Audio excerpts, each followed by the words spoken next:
comparison episode with the best performance luxury sedans, starring the Mercedes S63 AMG versus the BMW 7 Series 8-cylinder, have it here as the 760i, not specifically a performance version, but still the most comparable one to that one.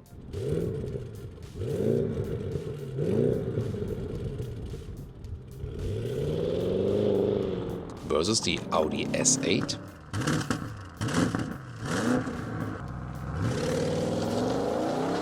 Versus the Audi RS7. Versus the Porsche Panamera Turbo. Versus the Mercedes EQS AMG, electric one. And the BMW i7 M70, because that one is the dedicated performance version, it's here the electric one. Which one would you take after watching these episodes, and which one would I take home and why? Let's find out together. Let's go. If you really made it, you can buy a Mercedes S-Class. Others dream of an AMG model. Well, or you could just buy both in one vehicle. This is the new Mercedes S63 AMG. We'll tell you all about it with Thomas and Autogefühl in 4K, full screen, full length. Let's go here. We have two cars for you initially. This one here in Nautic blue, chrome frames and so on, more the classic style. And behind it, we have the little bit more sinister styling, the darker styling in diamond white Magno matte white paint and with black accentuations, a night package plus a carbon package. We'll tell you all about it in detail, and we'll drive it today here, of course, in the Los Angeles area.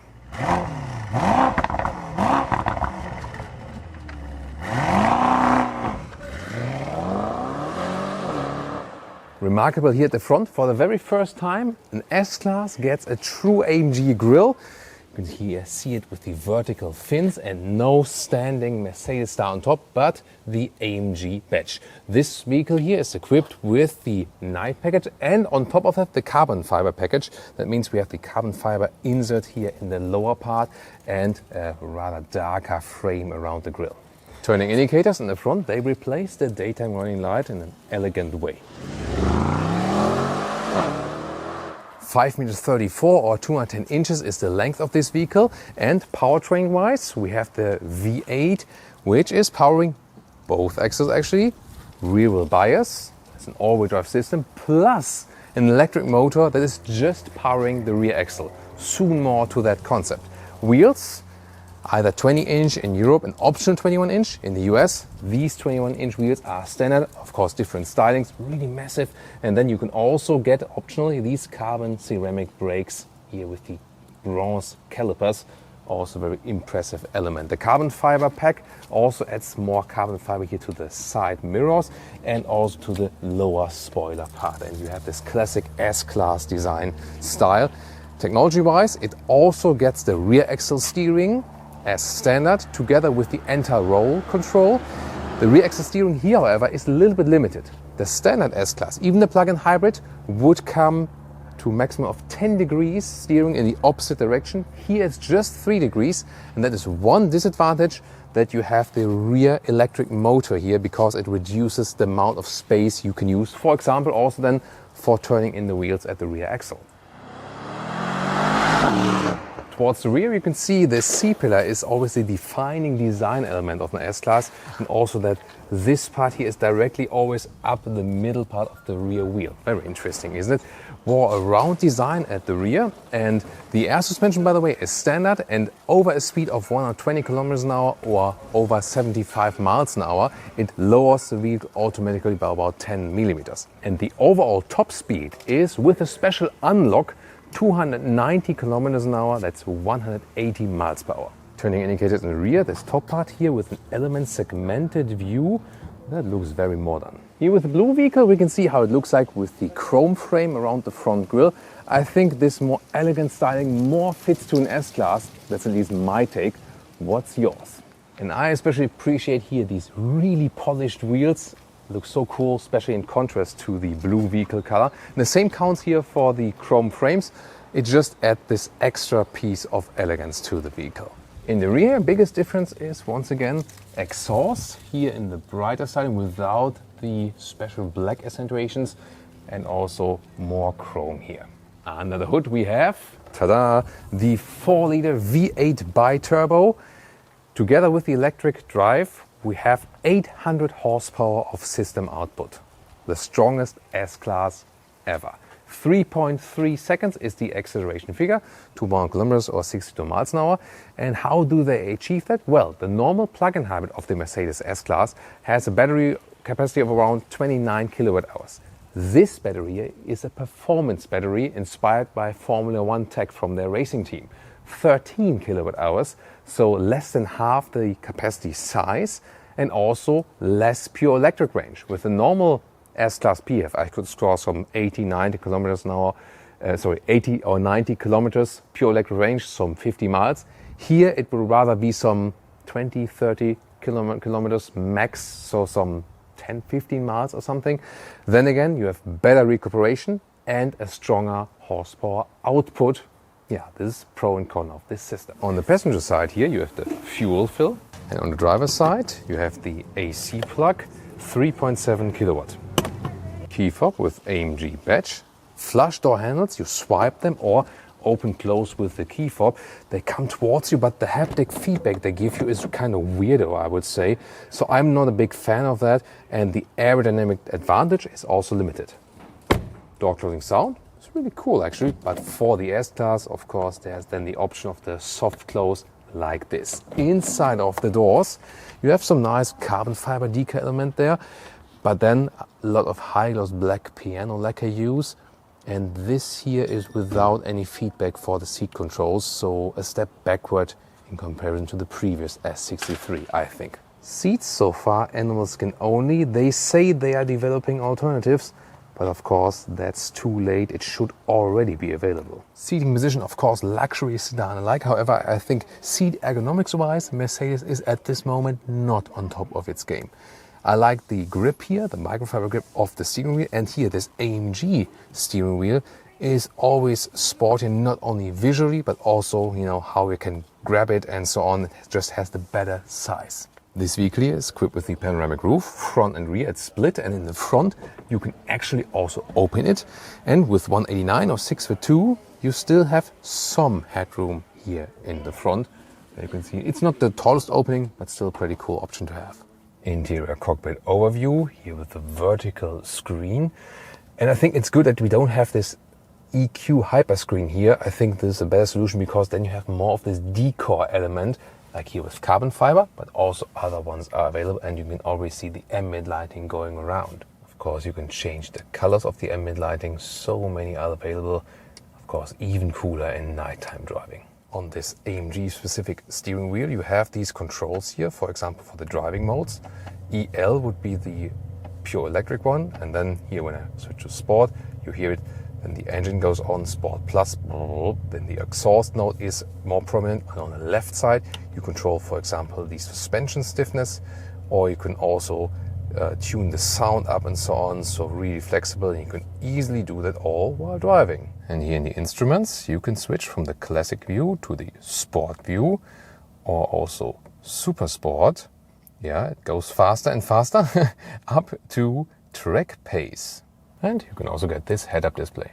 Infotainment system has this inbuilt GPS, is also decently responsive and quick. This is the main overview. The climate unit here, it's not too hard to control it. Yes, I do prefer real buttons and knobs and so on, but for a digital solution, you can live with it. Hey, and have you seen that? Here the climate changing ambient lighting function. That looks amazing, doesn't it? When you go warmer or colder. And that even runs through the rear doors. Wow, and that optional Burmester sound system here gives a really crisp sound indeed. Just remember, the Burmester sound systems always try to make the sound most authentic as possible as the original source. They don't deliver this bass-intensive club sound. And you can see here, this is the Apple CarPlay integration, wireless or wired, and the same counts for the Android Auto. Middle console here in the front, cup holders, but they don't hold higher bottles tight enough, USB-C charger, inductive charger, and here the split armrest with more charging. Look at that, now it's time to check out the rear seating area. First of all, when I take a seat in the left part here, this is the seat as I would be driving. You can see here, this is of course the long wheelbase version, and then I have a lot of legroom left, although I'm driving in the front. Headroom, when I lean backward here, is also fine. And then you can get different setups here.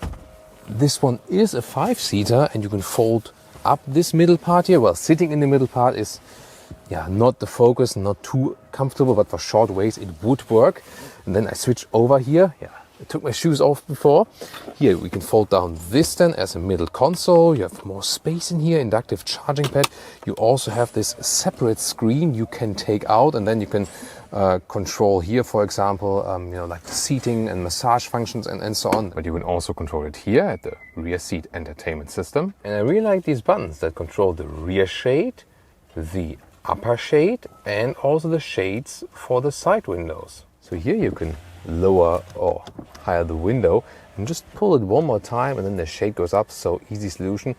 Second button I showed you underneath that is then for this top shade there, and this is just a shade, it's no opening whatsoever, but also very easy control.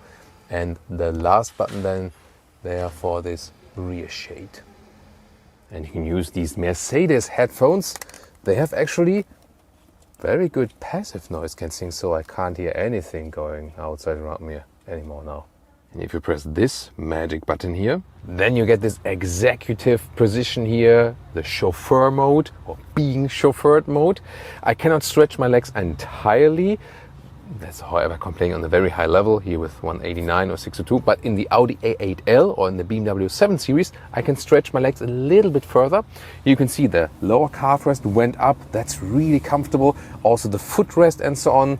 And that's a very great and relaxing position. Then you can also activate the massage seats alongside.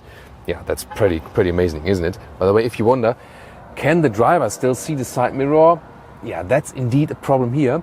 I recently talked to the chauffeur driver in the 7 Series, and he actually told me that there it was no problem, because there the seat is a little bit smaller. The front seat is kind of like small, folds together a little bit better, and then you can basically still watch the side mirror. But here it's really a problem. But in this case, probably you say like, I don't care as an executive person in the rear, especially with these microfiber cushions here. Beautiful. Ooh, and here we go, automatic seatbelt reaches. And you can also get these inflatable seat belts. It's really cool. It looks and feels a little bit weird, but they are actually, in the case of a crash, they kind of blow up like a seatbelt airbag, and then they make the area bigger where the seatbelt hits the body, and therefore all the pressure is evenly distributed. That's actually a pretty cool safety idea. And you can get this small fridge here to store your precious bottles.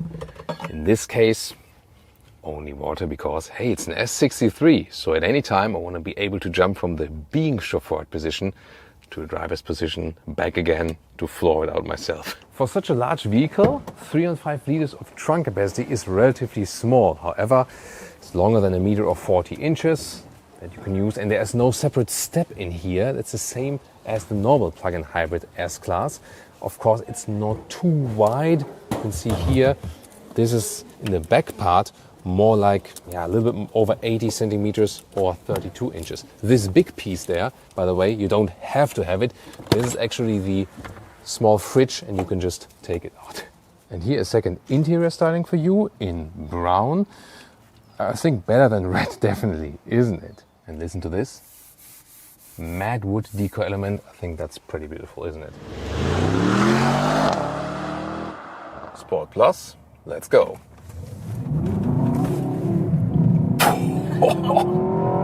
Holy moly. Whew. Well, that kind of was like a 0 to 50 miles an hour. And I mean, there was a situation where you say like, for safety reasons, I need to accelerate really hard to get on the road really quickly before the next traffic is coming up. And you see that was an acceleration basically in the corner, but it was very safely delivered, also due to that all-wheel drive system and so on. Pretty cool, right? So, and that easily, you can reach the speed limit. In the Sport Plus mode, you hear more of that engine. Everything is pronounced from that engine sound as well. But you can also go back to the comfort mode. There's a little bit more silence. Also, the air suspension rules a little bit softer.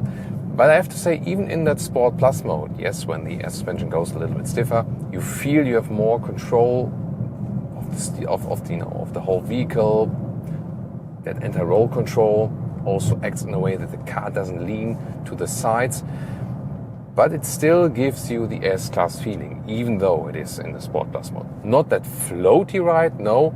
For that, you have to go then to the comfort mode. And that to me is also a crucial thing, that when you are in the comfort mode, it still feels more or less like a normal S-Class. And I think that's a good decision here, because when you think about like a C63 AMG, there the C63 feels way different than the normal C-Class. But here I think S-Class always has to feel like S-Class, but due to that wide span, you can make it a race machine then on hitting that knob. Of course, the big question is, as for the powertrain, how is the power delivery from that electric motor? Well, there is also this EL mode where you drive pure electrically, and you can also just accelerate by that and use the electric motor. That's possible, but as I said, driving it pure electric is not like the main focus of this vehicle. Oh, the cops are already waiting for me. They're probably Autogefühl fans watching us going by. Yeah, that's why you should keep the speed limit. It's not very easy with this vehicle here. It always tempts you to go even faster. But when you hit the accelerator pedal here with the electric motor, you feel you're getting pushed from the rear. It's actually a good feeling. And when you are in the normal driving modes or comfort mode, sport mode here, when both are combined, you hardly feel what is going on. The only thing you do slightly notice, and I felt the same with the AMG GT 4-door, where a similar system is being applied, especially also on the racetrack at that time, because the electric motor reacts so quickly, like here, you feel that in the first moment you have this push, pure electric, and then the combustion engine sets in. And is that a good feeling, or is that artificial? I think this leaves a lot of interpretation open, because you can say, hey, it's a special thing, it gives you this kind of technology feel of the vehicle, but if you want more this purest experience, then it is something that speaks against it. By the way, beautiful highway number 1 here, close to Malibu, and maybe when you know the area, you know that there are also some nice winding corners here. And here we go. There they are. It's lovely when you hear that V8 and going uphill. And this is also one of the cases where they designed the performance battery for, that you have the performance, the maximum performance at any time, even if you're going uphill, for example, for a longer period of time. But yeah, to be honest, I personally think the normal plug-in hybrid battery where you have higher electric range would have been fine as well. I mean, you have the 4-liter V8 bi-turbo here under the hood that gives you more than enough power, and a racetrack use, or like a Formula 1 like use, is not so realistic for this vehicle. This is what the vehicle is actually also for.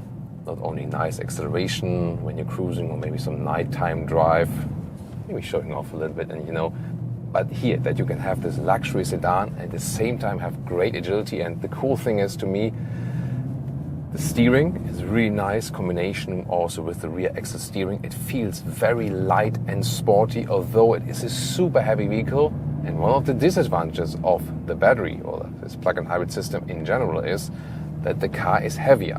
But due to that anti-roll stabilization, the rear axle steering, the direct crisp steering input, and the great chassis and suspension work, they kind of even out this negative effect. At some point, of course, especially when you're going downhill or when you're really way fast in the corners, then you can't deny this effect. But as far as it is possible, it still feels great in driving. It's so much fun, actually. How is it for the passenger? Really nice. Really nice, yeah. Yeah, because I really like to ask the passengers, because sometimes they feel like, feel a little bit stressed on the body or something, but when the passengers are still relaxed, when it's sporty driving and they enjoy it as well, then you know that it's a great vehicle. And wow, I mean, you don't even feel the length or the long wheelbase of the vehicle. That is the cool thing, and this is really a big difference here when you are in that Sport Plus mode, S63 and normal S-Class. This is where the AMG version really shines. I told you earlier, when you're going straight and want to cruise again, go to the comfort mode, make it a normal S-Class, and then put in the Sports Plus mode, and it becomes something completely different. Do I really need the hybrid system for that? In my opinion, not. It feels great, it has great power, no doubt about that. And yes, you have an even more instant acceleration somewhat, but I would have been totally fine if they would have just left out this battery system, to be honest, you know. So it has great performance, but it's not necessary really to achieve the great fun driving experience that you have just by the steering and the chassis and so on and so on. And in a way, it kills to me a little bit of this purist feeling, because I want to hear that V8 growling a little bit more, and I want basically to wait a little bit on it to react. Do you know what I mean? So I, in a way, would prefer it to be a little bit less performant, maybe on paper, but better performing, you know, from the gut feeling. Do you know what I mean by that? Yeah, but this aspect, on the one hand, on the other hand, on paper, of course, even more performance. That is what this e-performance version of the S63 here now delivers. And we have a nighttime driving experience for you on special request, because I know you love that, to see a special luxury car, especially also with the ambient lighting. Here, by the way, the IWC watch or clock in the digital way. You can also start that as a stopwatch. That's very interesting, isn't it? Because there's no analog one left, they came up with the idea then to make it digital. You can set the ambient lighting, by the way, also on this adaptive mode, that it switches, you know, slightly, slowly from time to time. You can also deactivate it if it's just too much playing around for you. And you also have some more effects of the ambient lighting. Showed you that to you earlier, like here the climate control. That's always a funny thing. And for example, also there's an exit warning over the ambient lighting. For example, when you want to get out of the vehicle and there's someone next to you, the car is actually seeing that, then it also has this red flashing, for example. So let's go here, a little bit more of the city traffic, and I can be in the electric mode, for example, to have no emissions then locally. When you press this button, by the way, you can also set 3 different recuperation stages. And in this case then here, for example, strongest recuperation, when I go off the throttle, really reduces almost to a one pedal driving feeling. Or you can just set it to a level 1 and then it's not too much, or level 0 even. Of course, you can always recuperate by pressing the brake pedal. That is also possible. Yeah, I mean, that is something that Mercedes has figured out very well, this nighttime driving with the ambient lighting and so on. Always pretty cool to do that. Let's see, make a left turn here. Yeah, so this makes it always an experience when you drive at night. Here you can see how it switches then a little bit around on this purple style, and it can also wanders from left to right. It is not as extreme as in the all-electric vehicles, where you also have this a special energy mode where it reacts to the throttle and the brake. That's, I think, a little bit too much. Here, by that, I think still a nice compromise, I would say. Oh, here, the stopwatch just ran further. You can also reset it or pick different modes, like see the energy flow of the battery. Maybe a cool thing for the passenger to see.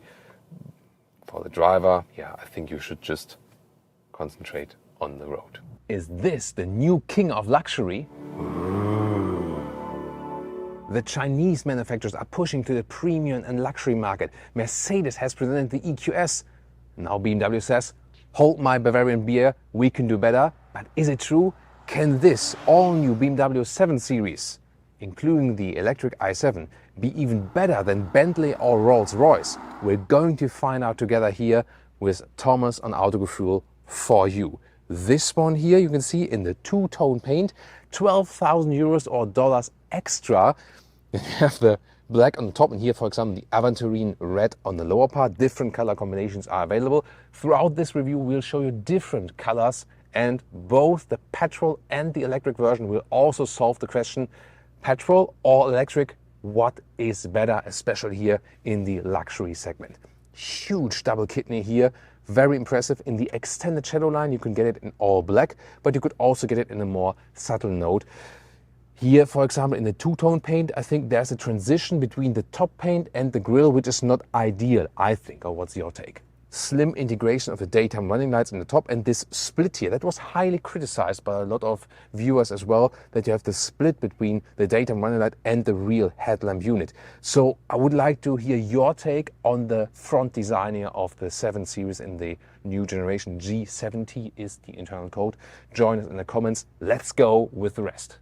5.39 m or 212 inches is the length of the all-new BMW 7 Series. Of course, that counts for all the versions, no matter which powertrain you pick. And the interesting thing is that if you consider some of the competitors like a Mercedes EQS or a Neo ET7 or a Tesla Model S, this one here is indeed way longer, and they are pushing in that Bentley or Rolls-Royce direction. Rolls-Royce is of course belonging to the BMW Corporation, and Rolls-Royce doesn't want to hear that, but we can show you some features today that it's actually true that they are pushing even more up market.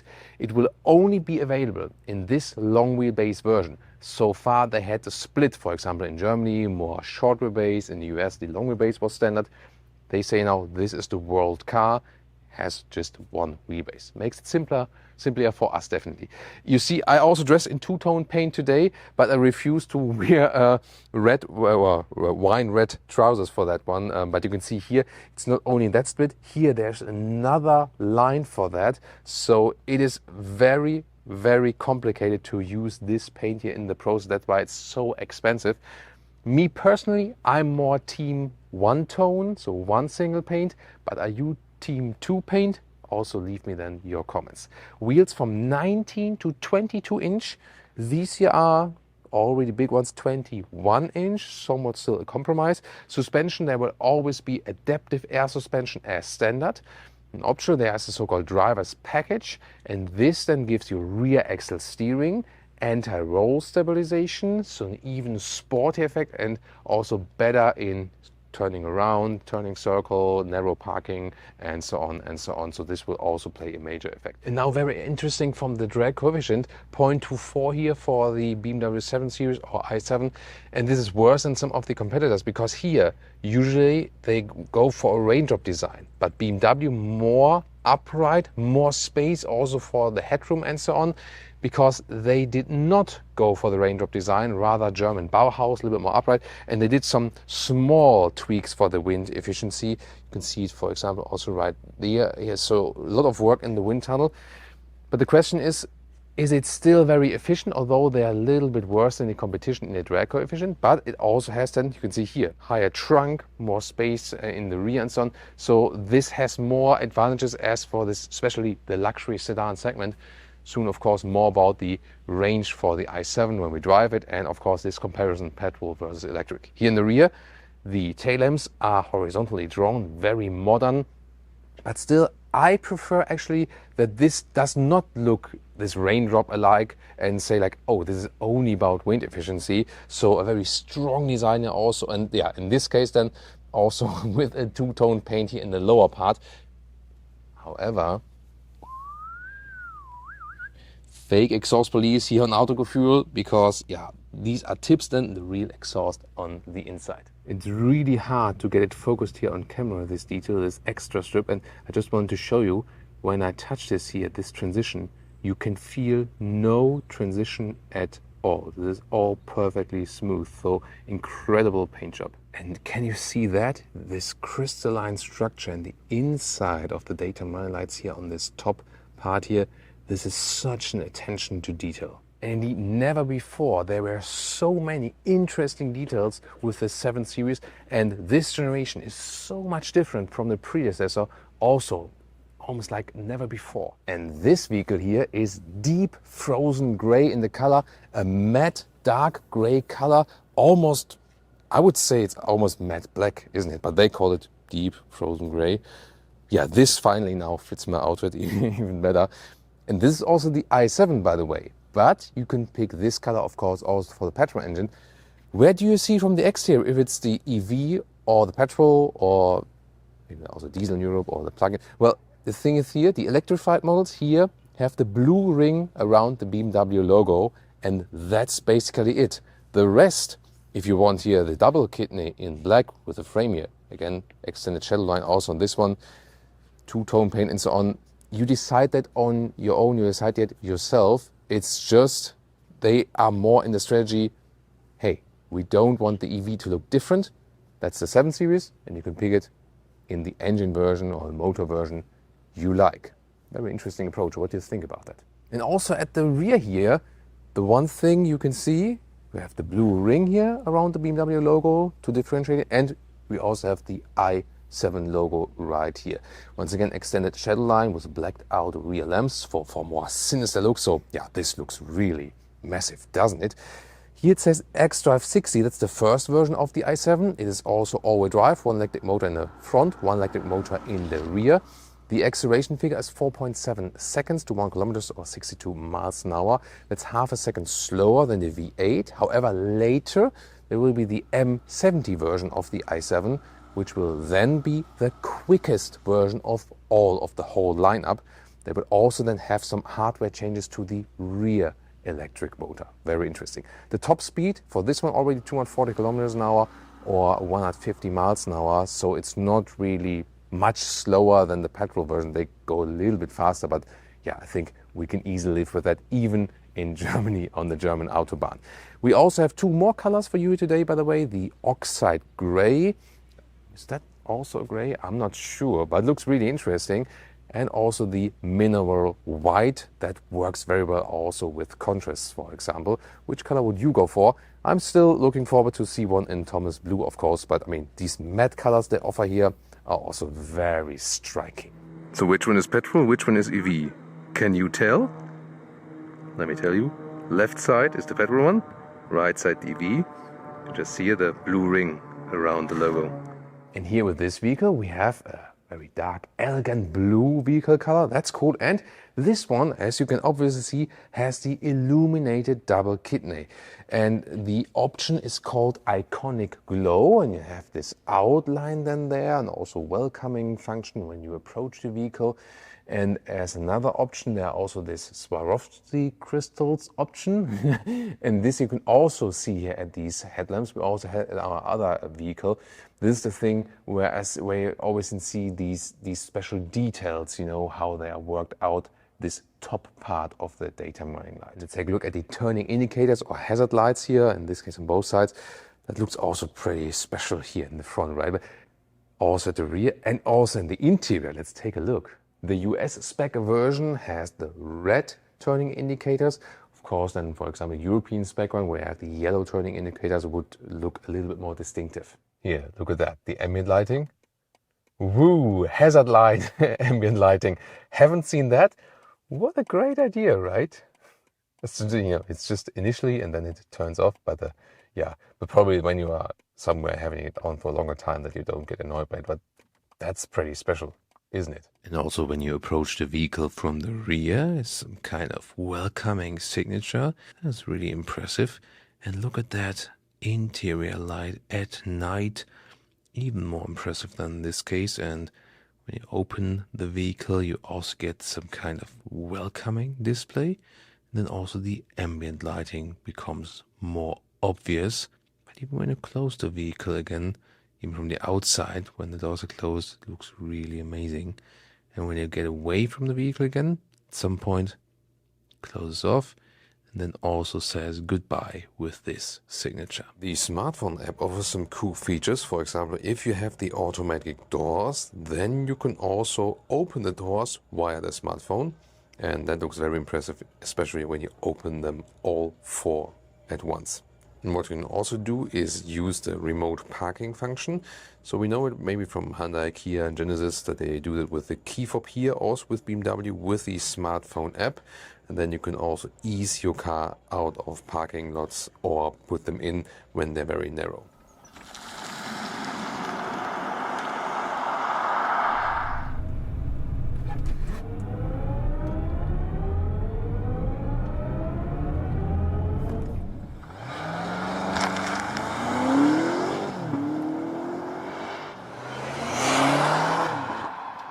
Before we get to the interior, let's quickly take a look at the powertrains.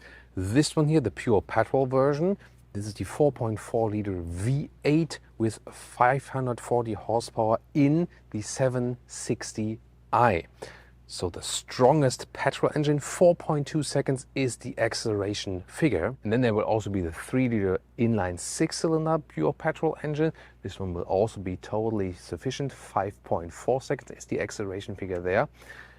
However, the pure petrol engines are for the US market and some other countries. Northern America in general is the main market for that one. In Europe, we don't get the pure petrol engine, but we get the diesel. What is it? It's kind of a trade-off, BMW, huh? Well, but for all markets, you get the plug-in hybrid based on the 3 liter inline 6-cylinder petrol engine and the i7, the pure electric version. If you need some extra footroom, this is the version to go for. I'm just kidding. This is the cutaway model here, where we can see more of that battery. This is the i7 cutaway, and these cells here combined make a total capacity of 102 kilowatt hours net. Recharging will be 10 to 80% state of charge with DC charging in 34 minutes. It's the optimum at the 195 kilowatt peak. And here at the closed side, you can also see the two-tone paint. When you have the top part here in the gray or silver styling, then it has even more contrast, and you can see this separate fine line even better. And once again, no transition here, or you can feel no transition with your finger. It's really very well made. Well, will it worth be $12,000 or euros to you?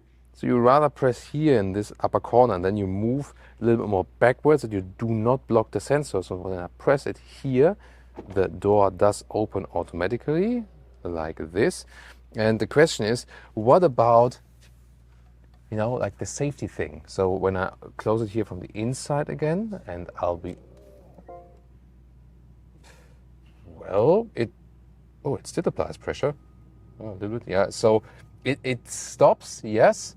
But actually, it's not too pleasant, I have to say. Let me stand up and then see again. Oh, yeah, so you could knock away children with that.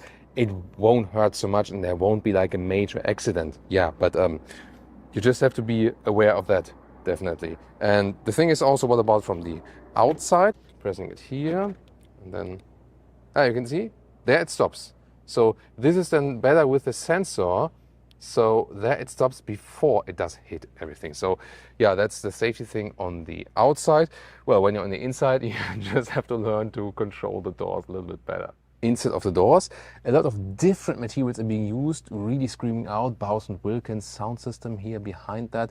Seat control in this crystalline look, but you can still move that thing. You get a haptic feedback, unlike with the Mercedes at the moment, with the new models. Then here, fabric with wool shear. This is this kind of interior, but you would also get a new so-called Veganza sensor tech.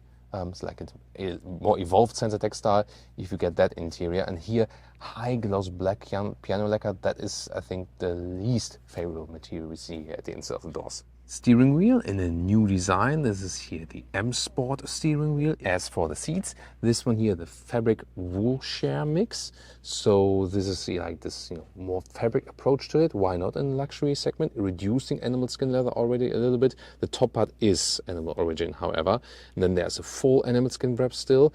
And new, however, here with the new 7 Series is the so-called Veganza material. It is basically the same appearance like the new sensor fin in the BMW X7 facelift, only that they use different suppliers. But they're both then kind of an elaborated sensor tech material, animal-free, less resource use, less energy used, better to animals, better to the workers and so on. So this is where it is heading to, definitely. Some limitations for the Veganza material as for the market choice. In Germany, we can basically get it for all the versions. In UK, you can get it for the i7, for the all-electric version. And in the US, they make it the other way around. They don't offer the i7 with the Veganza material, and also not here the 8-cylinder. There you have to go for the 6-cylinder. I think not a good strategy to limit this offer there, because the material is superb. It has also the very same durability, but way less impact on everything around us. So we've seen it in the X7, it is perfect, and also way to go than here when speccing this vehicle. As for the comfort here when seating, for the seat ergonomics, yeah, it's really very comfortable, very luxurious. And that's also the first thing when you take a look at the competitors. The new ET7 recently, I think, had also good comfort in seating. Tesla Model S and Mercedes EQS, this one here has definitely way more comfort already when sitting in the front here. So for the seat ergonomics here and how you feel, this is one of the most luxurious sedans, definitely. And yeah, I mean, from the comfort in the front, they can easily, I think, even be better than Bentley or Rolls-Royce. So you feel with everything they do here, they are pushing towards the segment. However, user interface, you've already seen, they're getting more and more digital. Is that the right thing to do? We'll also tell you more about that. Interior overview, well, very clean first impression. And told you, Mercedes EQS is all about ambient lighting. BMW says, hold my beer, we can also do ambient lighting. And that's where we ended up with. So here, this looks really amazing. So this crystalline structure on the top. It's not glass though, because that would have been, not really crash safe. And here you can then switch through the different colors. And I mean, it's really bright. It's 12 o'clock noon at the moment here, and you can still very well see that. So that's actually a pretty cool idea to bring more spice to the interior. However, as for the vents control, if you take a closer look right here, this is also digitalized. And do you see here this, this green dot jumping? This looks a little bit more like Space Invaders or so, isn't it? Here on the driver and the co-driver side, by the way, it's the same. You can see the transition here between the door inside panel and this cockpit panel, how the ambient lighting is changing. So yeah, once again, especially at night, that's a very impressive feature. You still have buttons you can really press here, for example, for the cruise control. This is like one button, but then the central one is separated. Digital instruments, left side speed, right side here the RPM, brum brum.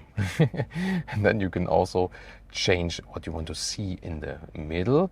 You can have here the music view from the CarPlay. You can have the GPS, car internal GPS, but it's also possible to show Apple Maps here or Google Maps with Android Auto. And there we go. This is the front view camera. It's also a nice integration. Then you can also change the whole layout if you rather prefer, for example, this or this. Or maybe this. Yeah, and you can also have just a central speed in the middle if you want it rather reduced. Head-up display also with more elaborated view. It is always more crisp in real life than it is on camera. I'll also see more about it when we drive the vehicle. Now the infotainment system, here the temperature always stays in the lower part. I do prefer manual climate knobs, you know that, but this one, at least it stays here, but not a real progress, I would think.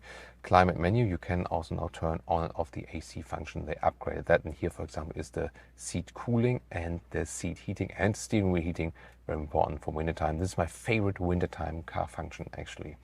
Then here, there's also a main menu available like this, but I think OS 8 is overkill. I did prefer OS 7. This one, of course, has just so many more functions overall.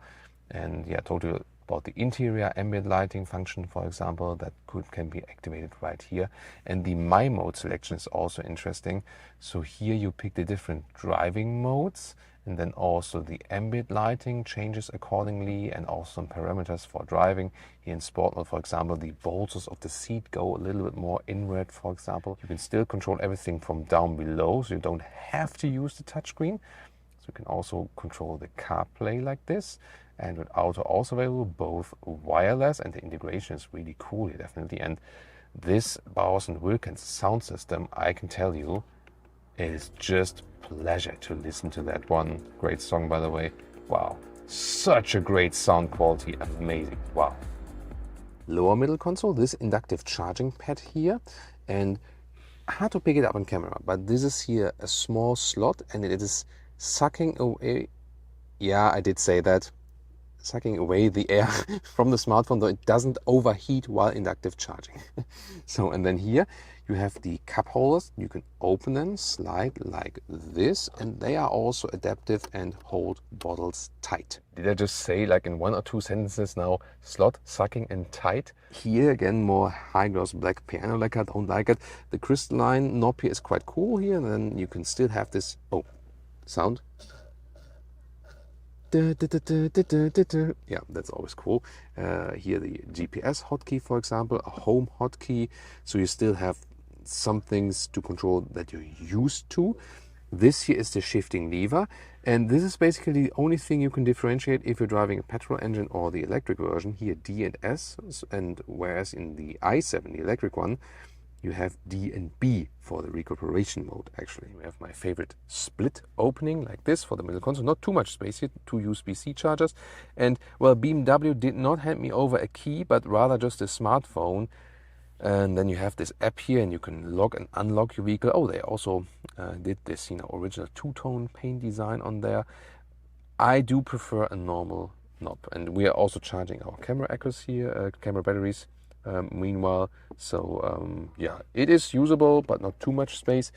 What about you? Would you go for the smartphone only solution? We know that Tesla customers also use that together with this key card. Or do you want to hold a real key fob in your hand? Why did Michelle's door close? So Michelle just got a hit in the he just got hit in the back by the door. Ah, probably you did hit the automatic door button like this one here, right? Yeah, you did hit this one with your arm or something. So you basically, Michelle, stop hitting yourself. Stop hitting yourself. Stop hitting yourself.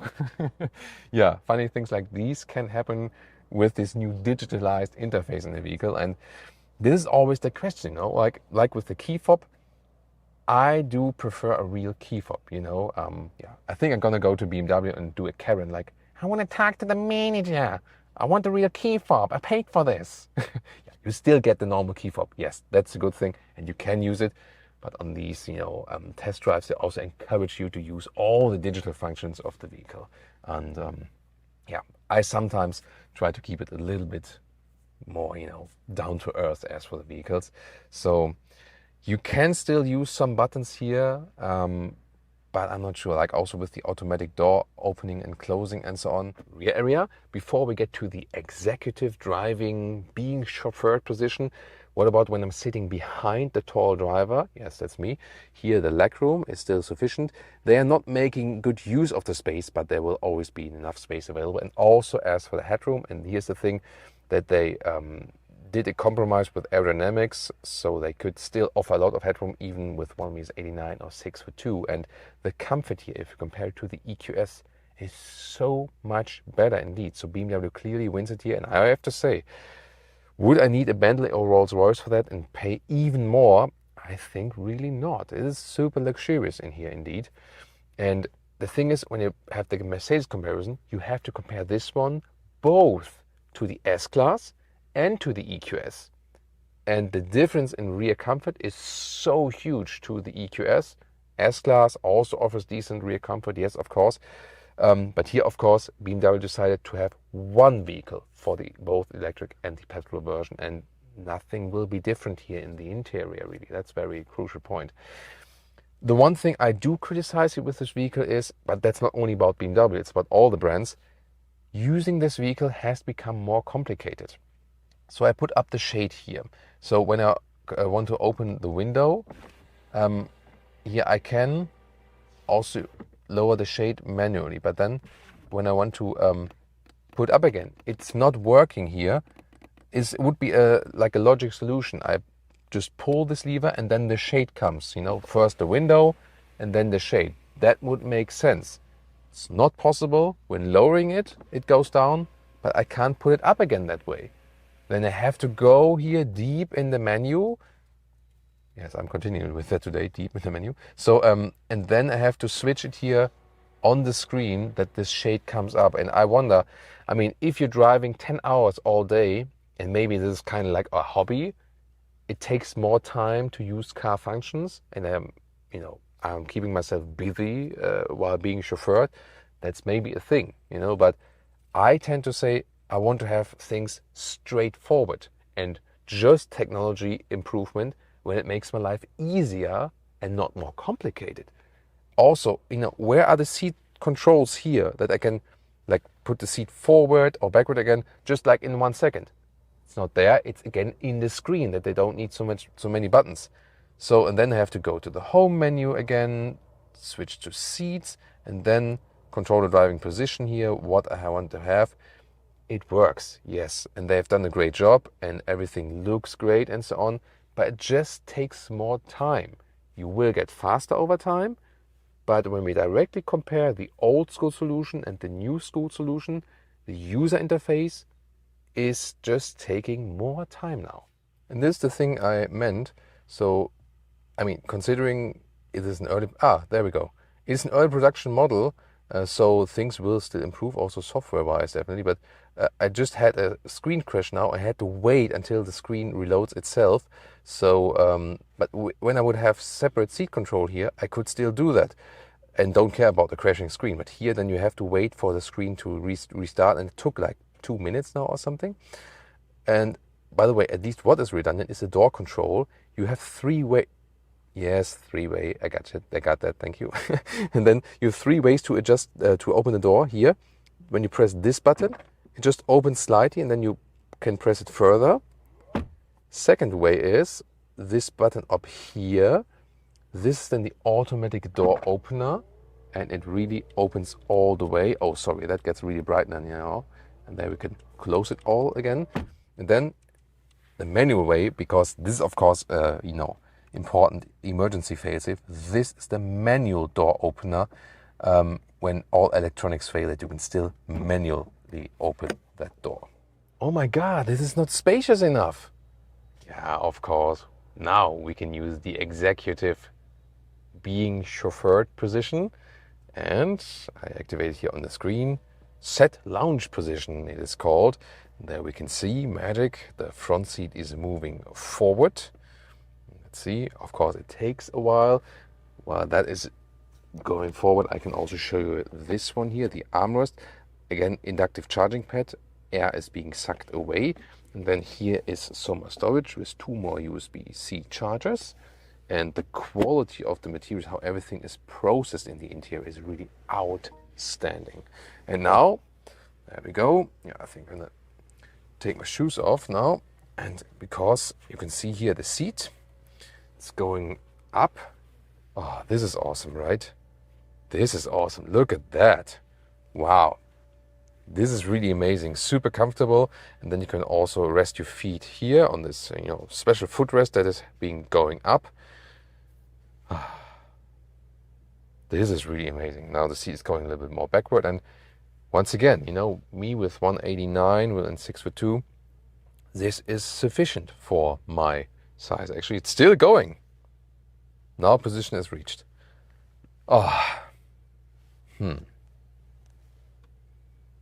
Maybe I should switch and start traveling just here in this position and get a driver. You want to be my driver? Applications in the comments. That would be awesome, right? And we also can get to know each other, right? So, yeah, wow, this is extremely comfortable. It works size-wise. What a great idea here. So this is really some amazing equipment here. And also the head restraint is super comfortable. So is it king of luxury now? From what we've seen here so far, maybe not king of user interface, but which car is that nowadays? But from the comfort perspective, wow, this is outstanding indeed. And I really don't need a Rolls or Bentley now indeed. And now it's time for the theater mode. Let's try it with the voice input. Hey BMW, activate theater mode.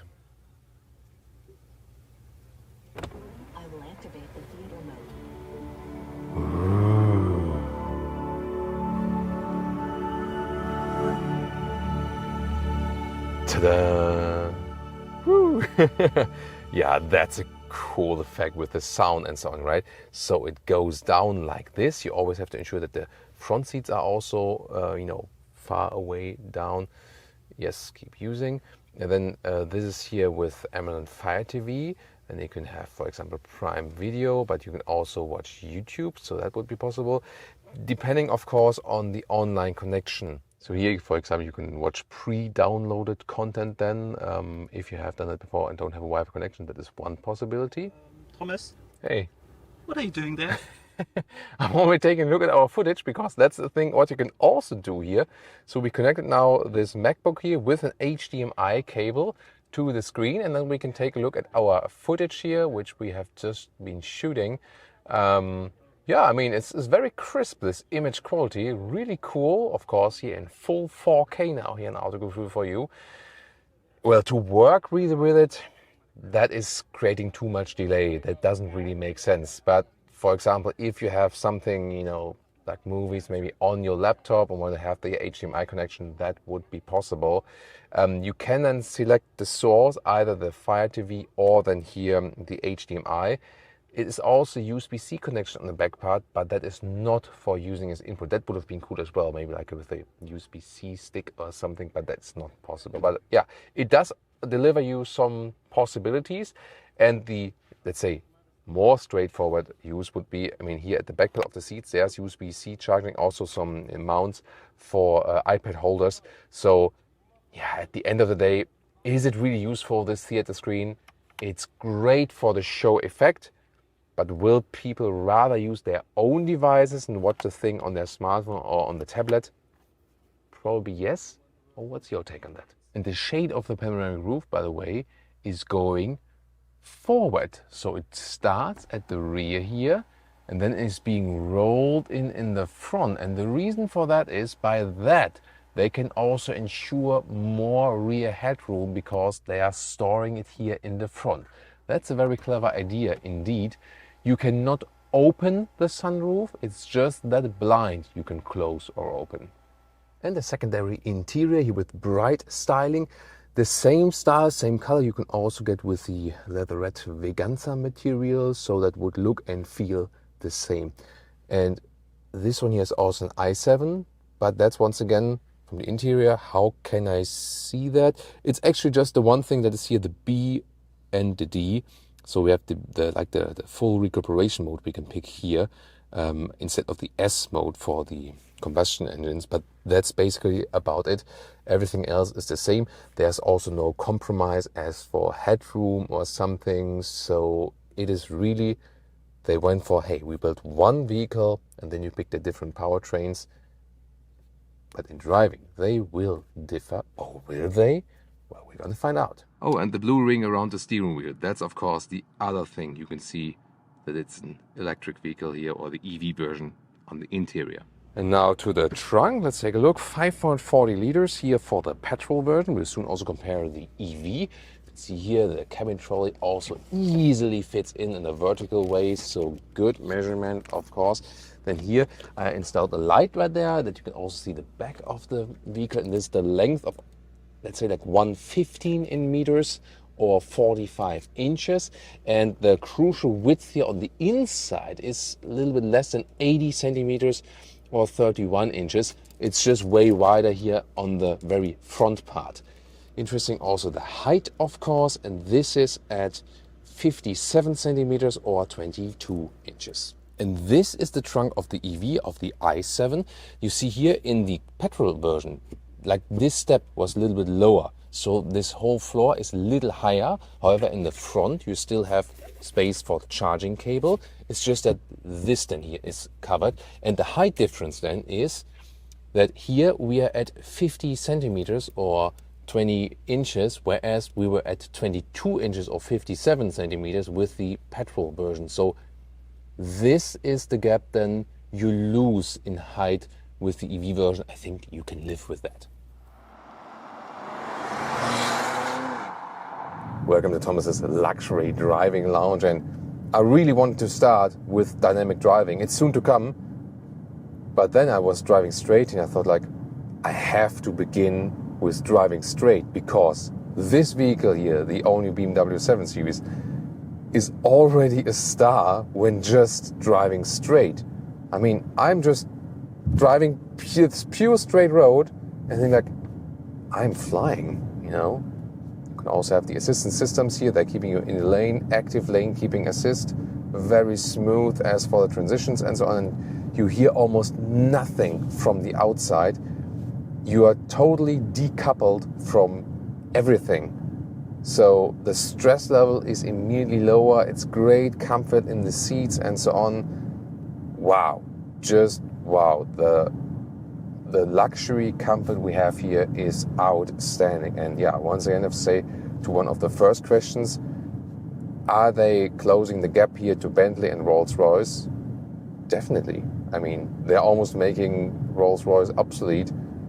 It's about more like the individual choices, of course. That's the thing then, you know. But it's really more about you pay more because you want to pay more, but you don't have to. Although this is not cheap at all, you know. But yeah, this is easily, driving-wise, also king of luxury. Wow. But then it's still a BMW. That's why I initially also wanted to begin with that. What's to come here? You could maybe also already see it right here.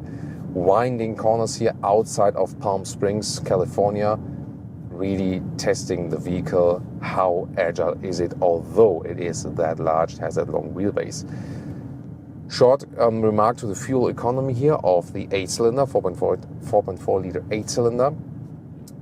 You can, in a calm driving, you know, motorway, 100 kilometers, 60 miles an hour, cruise control, do some 9 to 10 liters on the 100 kilometers and some 25 MPG US or even in the 30s of the MPG UK. That is possible. If you use that power a little bit, it can also easily jump up to about 30 liters on 100 kilometers and then go down below 20 MPG, both US and UK. So that's like the spectrum. And we will test first here the petrol engine, the V8, and then we will get to the i7, to the all-electric version, and compare also what is actually better, petrol or electric. I know this area here a little bit. That's why I know we can, you know, just hold here on the right side and then do an acceleration onto the road again without, you know, having any kind of risk or something. So here we go. And I'll put it to my modes. It's a little bit tough to select that here, and then I put the sports mode. And there's one car coming, and then we can hit the accelerator pedal. And let's see, it's slightly uphill. Let's see, let's go.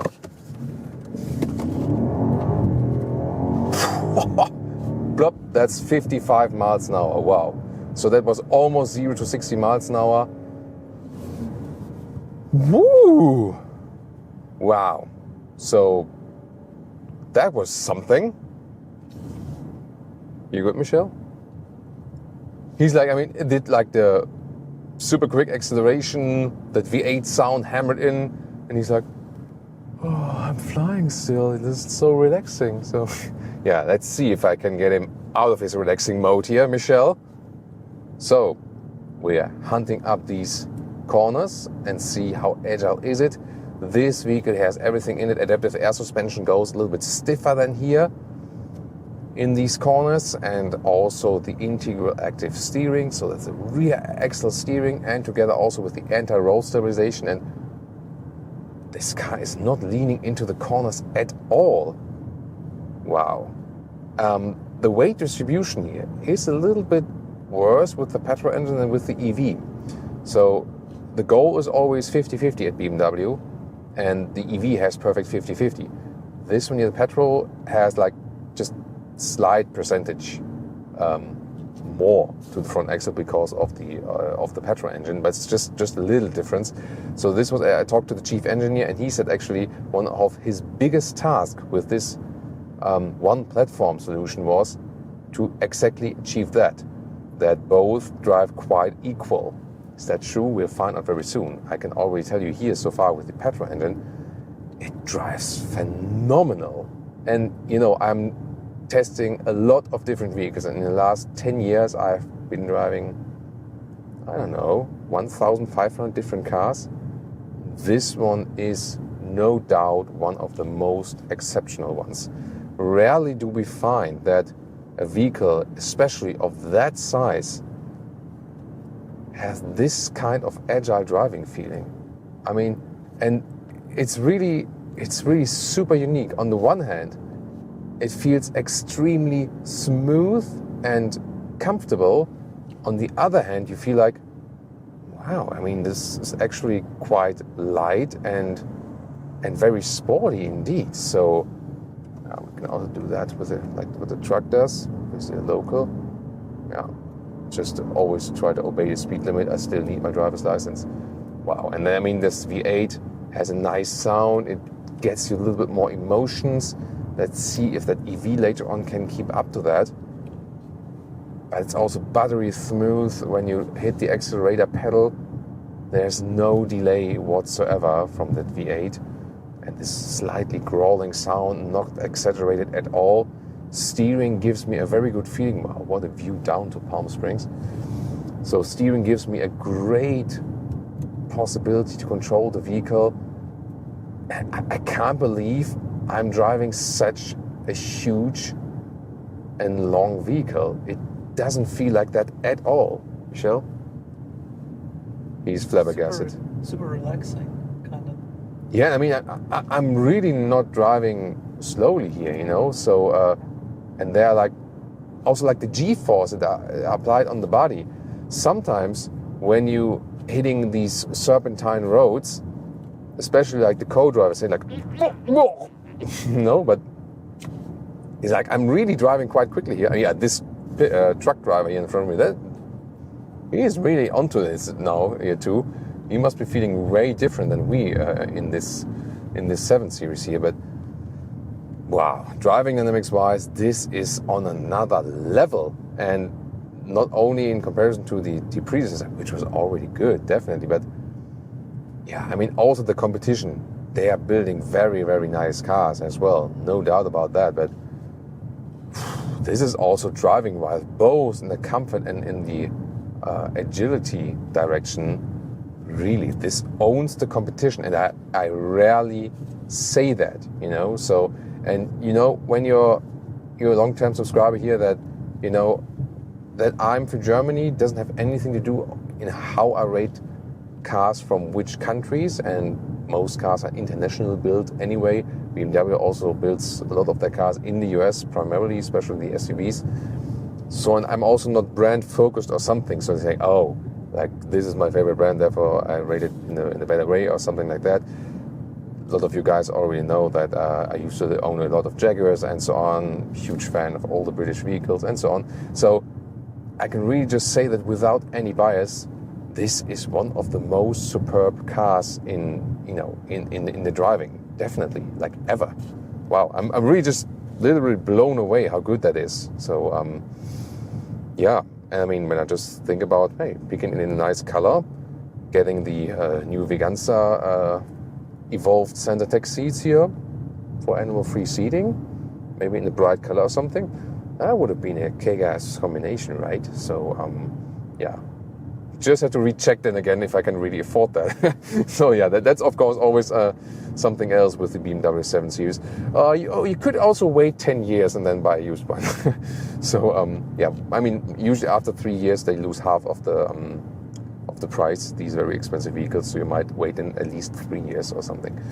Wow, this is, I mean, it's strange. I mean, quite often you have cars that are really comfortable and relaxing, and you have cars that are really sporty, and then the variables change a little bit. And rarely have I had an experience where I have so much sporty driving fun, but so much relaxed comfort at the same time. It seems like a complete contradiction, you know. So it seems like a goal conflict, but it's actually true. Wow, that is really cool. Driving modes, it was a sport mode here, and we can also go to the say like the relax mode. In the relax mode, that was a nice test as well. So the sunshade goes closed in the relaxed mode. We have our camera mounted up there. That was, thank you, good boy. So that was well done by the sunshade. It did hit the camera mount, but it did them immediately stop and not destroy it. And we, believe me, we had other sunshades there before. So well done, sunshade. That's live here on Autogefühl, the most authentic experience in reviewing you can get in relaxing mode. I'll show you if you feel that, Michelle. There is, yeah, that's the stuff. There is the seat massage. I also feel it. That's very well done, that seat massage, right? Will you also be happy with the 6-cylinder engine? Definitely, it will deliver more than enough power. It will have a better fuel economy. They are electrifying their whole portfolio, even though when you don't have an all-electric version, you have always like a mild hybrid inbuilt then, or then the plug-in hybrid will also be available, of course, together with the 6-cylinder petrol engine. So my tip rather would be then to stick with the smallest petrol engine if you don't go EV yet, because this will be totally sufficient and will already deliver you the same kind of fun. And yes, the V8 always has some kind of better sound. However, this car is so well insulated that you heard it maybe earlier, but you don't hear the engine that much because the cabin is so well insulated. I mean, there's no wind noise whatsoever from the exterior. Yeah, that's really, I'm also like 21-inch wheels on this vehicle and still such a great comfort from suspension. If you want an even softer ride, you would stick with smaller wheels. So no matter which car you have, you can always vary comfort and sportiness with the wheels. The bigger wheels you get, the sportier the car will feel, the more direct it will feel. When you get smaller wheels, it will have more dampening from the tire and you will have more comfort. So you can just choose that yourself.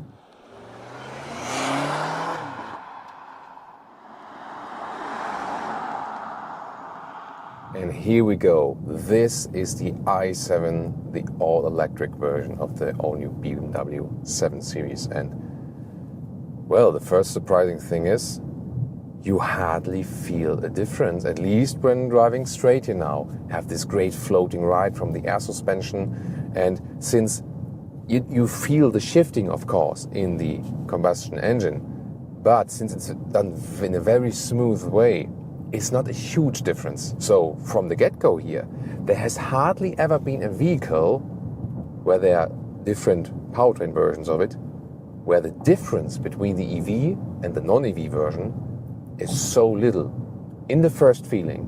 So that's really, really interesting.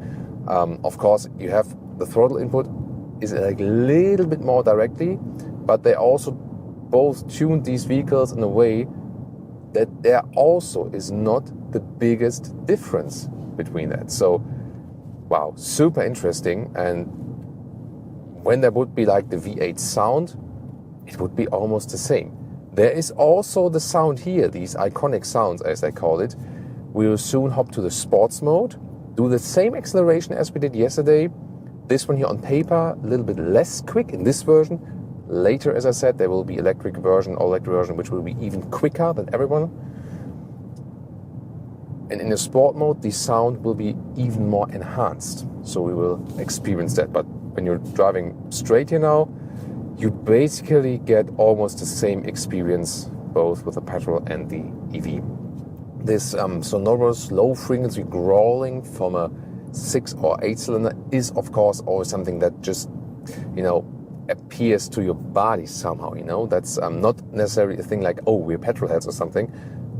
It's for real, also with vibrations and something. So that is kind of cool. You don't feel it here, but since this vehicle has such a great insulation, the difference again is not that large. So now sports mode, and we'll hear more of these iconic sounds. Let's accelerate it out. Let's go. Launch control.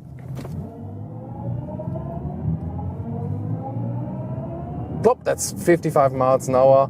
Wow. Whew. And you also heard that sound building up. That was pretty amazing. You liked it, Michelle? He's a fan of iconic sound stuff. You can always deactivate it. So everything you hear now from this you can completely deactivate it. It's just a thing like if you want that. It is not very extreme, so there are electric vehicles where you have more sound feedback. So here they thought with a 7 Series, we don't exaggerate it. You know, in the sports mode here, you hear of course more of that. I think it's still subtle enough. Here now in these corners, once again, they feel pretty similar. So the EV has a little bit better weight distribution, and also the center of gravity is lower because the batteries are put in the floor. We've seen the cutaway model. Then again, the overall weight, of course, the battery is quite heavy.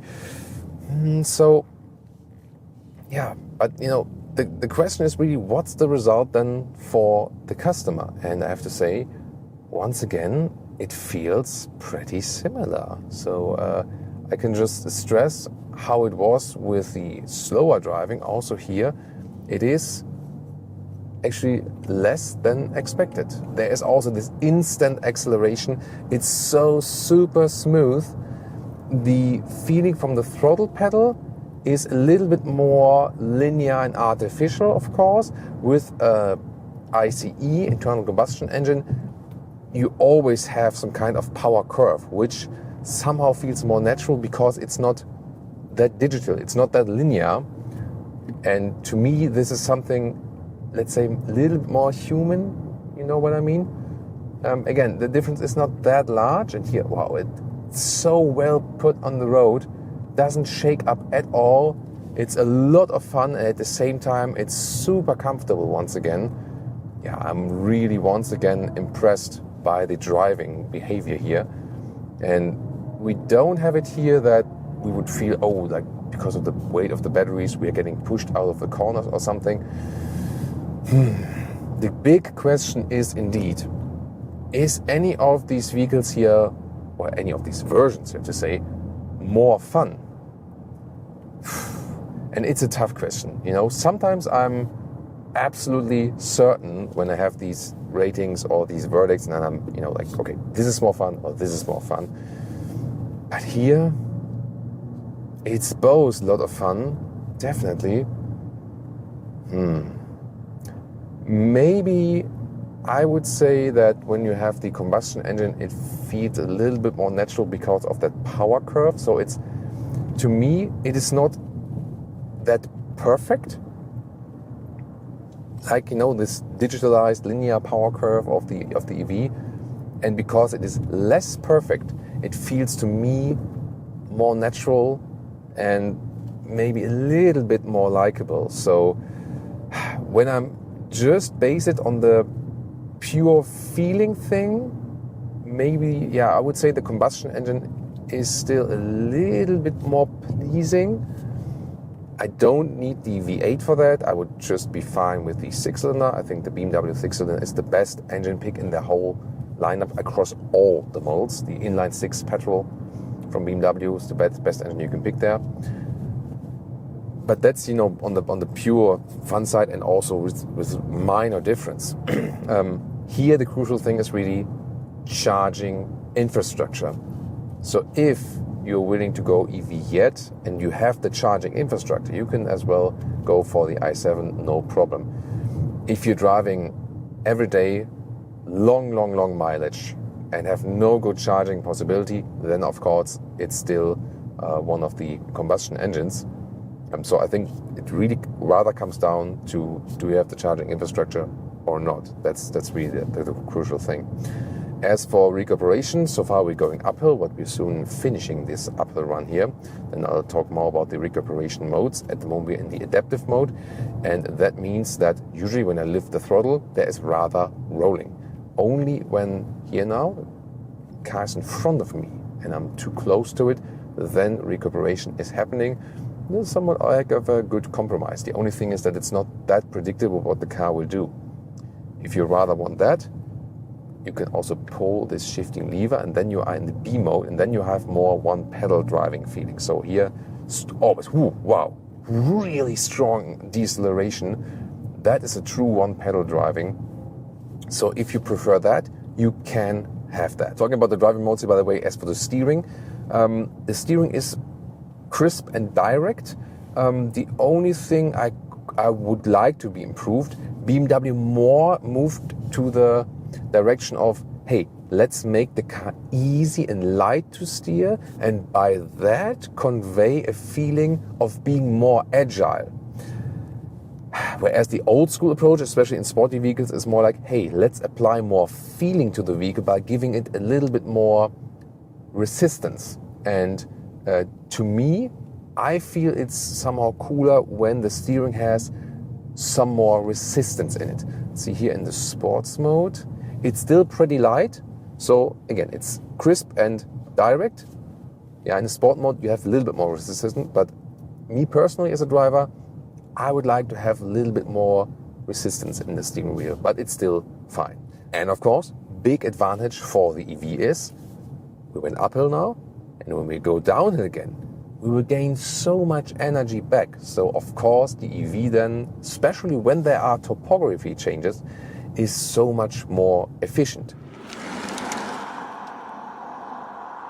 And here we go with our test result for today. So it's 3 miles per kilowatt hour, and that means considering a 102 kilowatt hour battery, yeah, over 300 miles of electric range. It's like 500 kilometers. You can see here we've been driving over 200 miles for you today, and this is here, by the way, we gained over 22 kilowatt hours back to the battery by recuperation. Overall, that's a comparable result and a good result. Also, if you compare it to the competition, like the Mercedes EQS, the Mercedes EQS has better wind efficiency on the motorway, yes, but it does not feature a heat pump yet. Probably receive it later. Here, the BMW i7 already gets a heat pump from standard equipment, so you're also safe then in winter times. So I did adapt to the temperature outside now a little bit, and yeah, I think that's also fitting to the vehicle, isn't it? So the question is, we had a lot of questions initially, does it own even Bentley and Rolls-Royce? Yeah, kinda. I don't need a Bentley or Rolls-Royce when I can have that. You just pay extra in price without getting any more benefit, actually. You can have everything with that. Plus, they now also have the new animal-free interior. We haven't had it today. We've already seen it in the X7, and that's absolutely perfect. And that's why they have a more sustainable setup, and they really can combine the luxury and sustainability aspect, of course, as far as possible. Question also, petrol versus the EV here. Yeah, I mean, to me, it's really a question of infrastructure. You have to have that. Otherwise, it's definitely more complicated. Here with a range of about 500 kilometers or 300 miles, the EV is slightly catching up at least to the V8. Especially if you have the 6-cylinder, you will have even more range. Of course, the 6-cylinder will be king of range.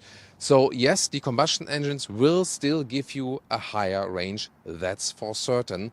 The question is your driving profile and is your charging infrastructure ready yet? From a driving experience, both come so close indeed. You can't really say the other one is way more fun than the other one or something.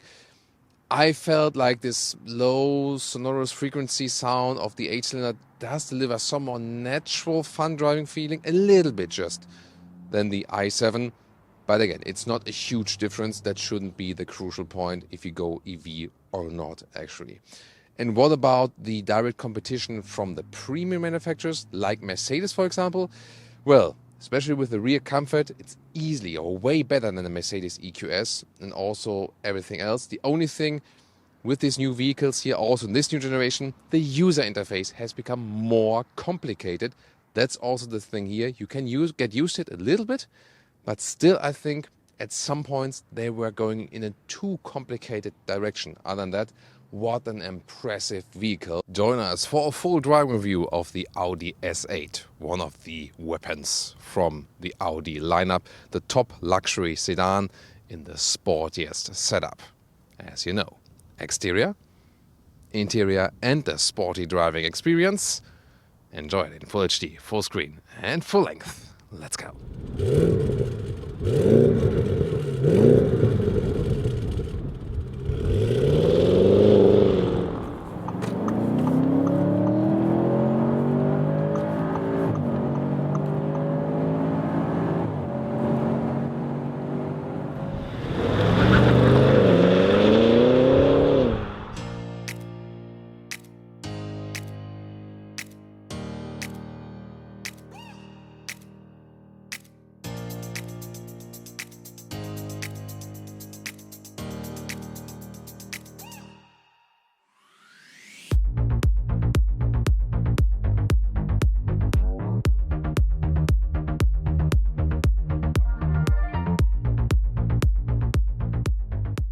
In the front you can see the huge Audi single frame grille, the S8 then with the sporty badge, stronger contrasting lower area.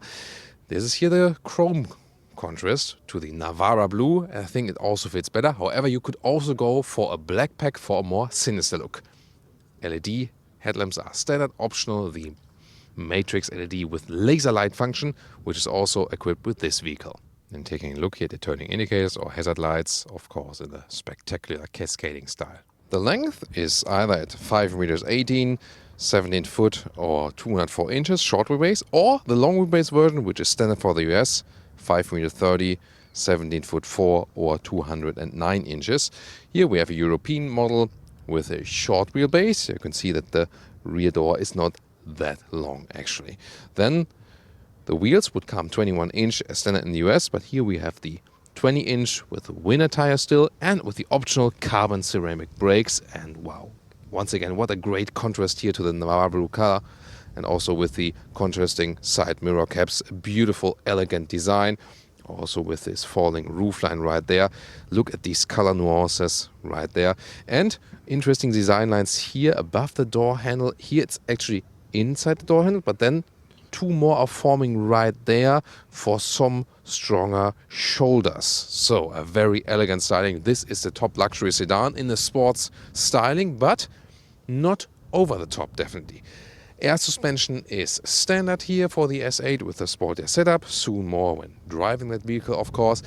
Rear axle steering is also standard for the S8 to give you even more agility at lower speeds in the smaller turning circle, and turning in the same direction in the front wheels at a higher speed for more stability. In the rear we can see once again elegant styling here, interesting signature for the tail lamps, and the light strip goes all the way across the vehicle. Interesting that the A8 in general, by the way, if you look at the rear from the side, is more like this, whereas the A6 is more upright and the A7 goes more like this, so they differentiate in the 6, 7 and the 8. Pretty interesting. The S8 with the sporty badge and with the contrast in lower part, honeycomb style in a small way right here, and 4 massive exhaust tips for this 4-liter V8 bi-turbo. And by the way, the rear differential lock is also standard for the S8. And we also have here the cascading indicators at the rear.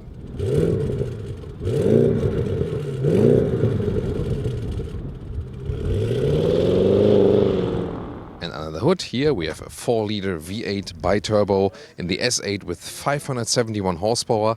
3.8 seconds is the acceleration figure, and the all-wheel drive distribution, a classic quattro all-wheel drive, 40% in the front, 60% in the rear is a standard distribution, and maximum would be 85% in the rear and maximum also 70% in the front, so it's also a little bit varying.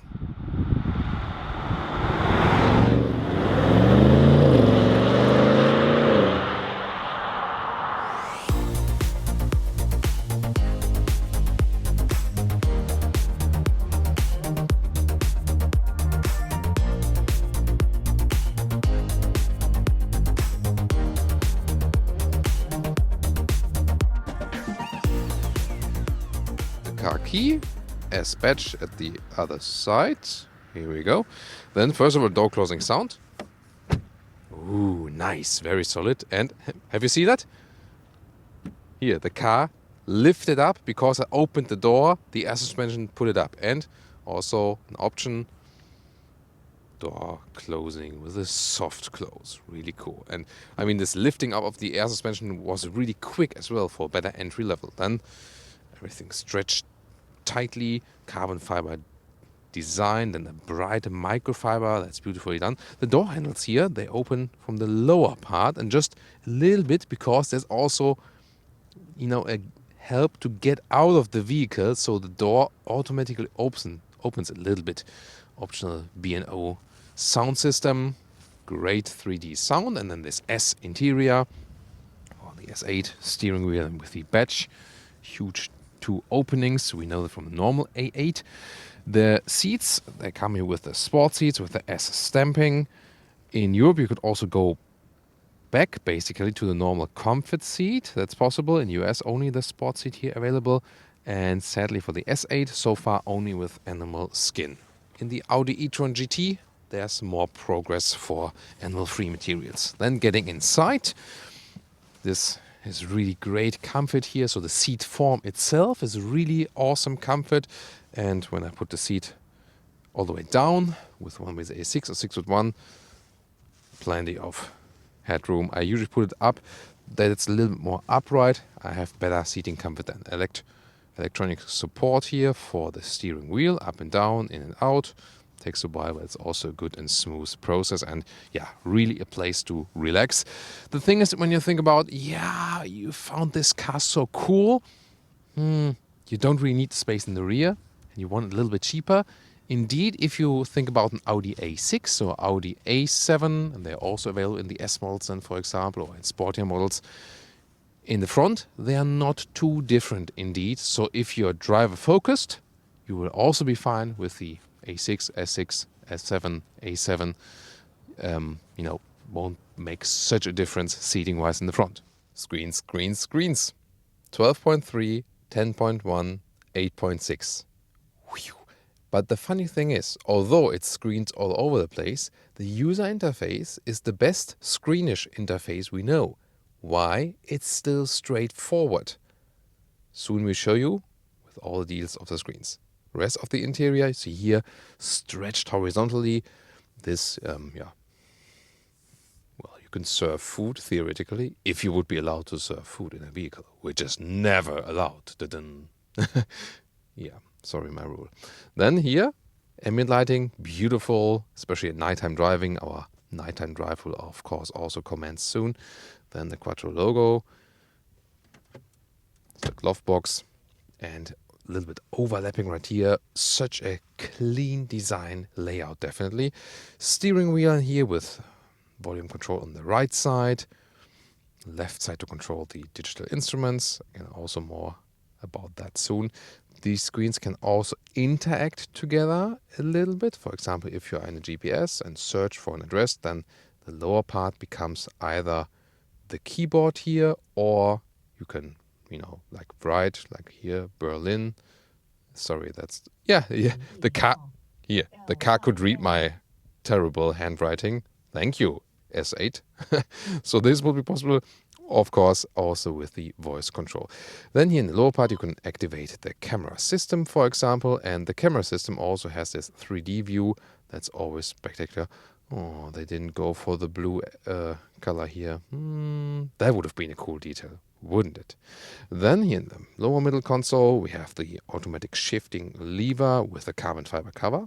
That's fancy. The cup holders are hidden here, adaptive.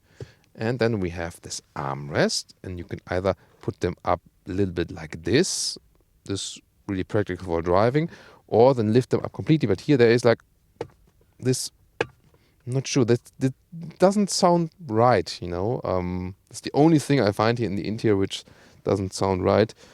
Also here, and when you put it all the way up, then you have space for your phone. Also wireless for Apple CarPlay, Android Auto. Then you can also use the inductive charging pad. And the chargers here, 2x USB-A. Now the digital instruments, they're very clear to read, also with a sporty styling. Then here, left side, you can have the map, but you can also switch what you want to see. Like there's here also the nighttime view, for example. Oh, by the way, this consumption here, this was with high-speed driving, like too fast driving. Zoom more to the normal consumption while driving, of course, or the minimum. Here, map all over the place. It's also possible. So, yeah, one of my favorite virtual instruments. Head-up display with the current speed, loud speed, and also some assistant systems info. If you have a route set, you'll also have some guidance from the GPS there. Top screen then, I think a very straightforward, normal main menu. And on the left side, you can also have this as a hotkey. So, for example, when you are in the GPS, the great satellite view, the CPU power is also way than enough here, so they do not have a problem with the laggy infotainment system.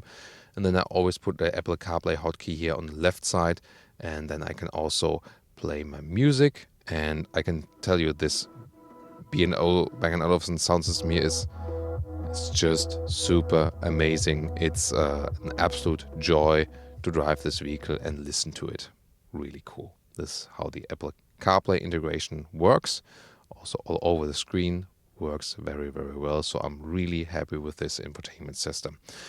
Lower area, usually I say I want hard buttons for the climate menu, and that's still true. However, for a touchscreen AC unit, it's the best, you know, it's the best buttonless unit, I think, because you can still straightforward reach it either with this sliding or putting plus minus. It's still easy to use while driving. And let's say you're a passenger, changes the temperature on the right side that much. Yeah, sometimes there's a big mismatch then in the feeling of a temperature. And then you want to change it back at some point again, or maybe passenger left the car, then do it like this. Here, this gesture on the screen synchronizes the temperature again. I think a fancy solution. Audi Drive Select is below here, by the way. Well, I usually leave it in the auto mode, but then you can also switch to the dynamic mode right there. And it was always also possible when you leave it in the auto driving mode, but just pull back the shifting lever, you're in the S shifting mode. You also have more boost. Also for the rear doors, we have a soft close. Yay, magic. But that's again an option. And now the difference from the A6 to the A8 is, of course, you have more space in the rear. You have, by the way, here also these electric shades, quite fancy. And then, of course, more space in the rear. This is then the short wheelbase version, told you earlier. In the US version, or when we go for the long wheelbase version in Europe, we have even more rear legroom. However, if you consider the length of the vehicle and then see how much legroom you have here when you are driving as a tall driver, this is of course more than enough legroom. But considering the exterior length, the package on the interior is not that good. The seats are of course very voluminous. So the packaging is not the best, but that's a problem of the segment in general. Headroom, then here with 1.6, 6 with 1, no problem, enough space. And of course, a very cozy setup. You can get different luxury setups here, also with electric rear seats, that's all possible. Isofix, of course, and here these head restraints, they are really plush and voluminous. In the middle seat, you can theoretically also sit, but that's harder thing to do, but it works space-wise. The middle console right here with two 12-volt power supplies. Then you can put down this and split it. Then you have, for example, here this tablet where you can also play around like with the infotainment system, change something of the lights or the sun blinds and so on, change the settings, change the temperature here for the rear. Then here, some more space. We even have a CD changer here in the rear middle. It's quite funny to see. Like here in the middle part. There we go. There it is. Interesting. So, and when we put that up again, here the passenger side, move the seat forward. So this is also an example how you can, be driven. Then of course, even in the short wheelbase version, you have way more than enough space, and can just relax your ride. And by the way, here we also have some cup holders. They are also adaptive. And what's also really funny is that we have here basically also a soft close for this middle console area. Let's see. There we go. Ta-da, ta-da, ta-da. And closed. Now to the trunk. Here we go. Electric hatch. Nice build quality here as well. Then the lower part you can lift up. Some more equipment. Side storage. Not too high, of course, typical sedan style. What's interesting here, there is this ski hatch available. You have to go around and then open it from here. There we go. And then the measurements. But first of all, when I put a backpack in here, that you see that easily fits also height-wise. No problem. Then normal length of the trunk. This here, this is a meter. So first of all, better the width. So this is a meter or 40 inches right here, a little bit more narrow towards this area. And the normal length here is also a little bit under a meter or 40 inches. But then we have this step in the trunk. And if you go above the step, this is then 46 inches or 1 meter 17. And last but not least, the height. Here at 21 inches or 53 centimeters.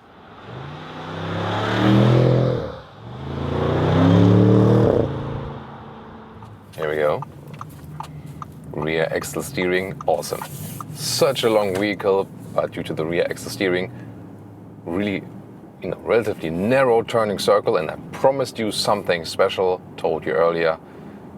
We start with this technology feature, and now we head on to the German motorway. That will be just a part with unlimited speed. Nighttime experience here with the ambient lighting, beautiful ambient lighting. Of course, I can't help myself but set it to Thomas Blue right here. Yeah, I mean, this is a really cool experience, especially at nighttime. German motorway, German Autobahn, the A1, by the way. So yeah, the highway number 1 is something very special in the US, and Big Sur is, yeah, basically my favorite road all over the world, this part at Big Sur. But here the German Autobahn number 1 is also quite special, especially then for our friends from the US to see something like this here. Then the sports rear differential is standard with the S8. The rear axle steering is standard. Now here dynamic mode. We are at 60 kilometers an hour. Let's go.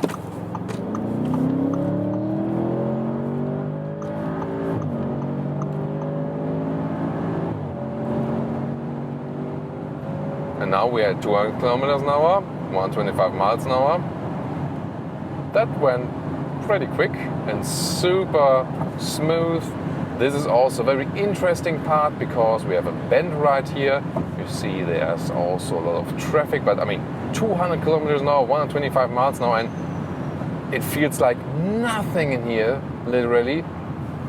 This is like a lower noise level than in some other cars at 80 kilometers an hour or like 50 miles an hour or something. So this is like a lower noise level at, than some other cars at 50 miles an hour, 80 kilometers an hour or something. So incredible noise insulation, and it's such a smooth experience. The only thing you maybe realize at the get-go, the car took a while to shift down first with the kick down. It's just that it's, even when you're in sport mode, it's putting higher gears to keep the consumption rather low. So S shifting mode and dynamic mode, the sport experience, you can always boost it yourself with shifting down yourself with the great shifting pedals. I mean, I'm here at 150 kilometers an hour, and now I shift back twice.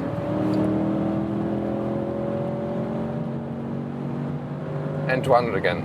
So you've seen I went from 7th to 5th gear, and then you have the absolute super flawless acceleration, because when you shift down yourself first, you immediately have the right RPM set. So that's making this car then even quicker. And wow, incredible performance from this 4-liter V8 bi-turbo.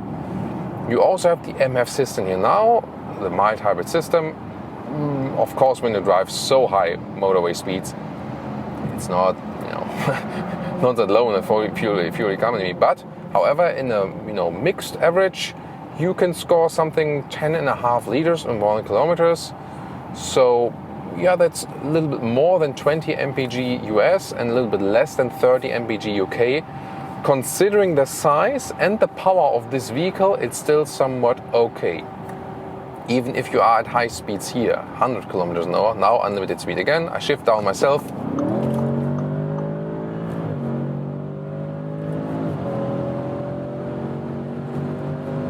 That was 100 to 200 once again.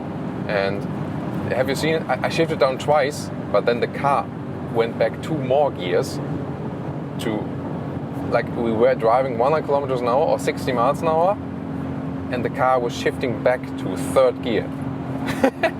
Yeah, and I think also a nice sound. It's not,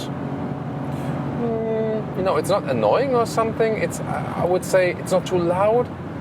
It's nice, sonorous, and subtle, because this is a gentleman's vehicle. It's a gentleman's, well, not sports car, it's a gentleman's sports sedan or sports luxury sedan, and therefore it's also more fitting when there's a low frequency, very good and interesting sound, but when it's not exaggerated, let's take it that way. I think that's very important for this vehicle. And I mean, it's absolutely astonishing how well this car sits on the road. Air suspension is standard. In the dynamic mode here, it is stiffer and also lower.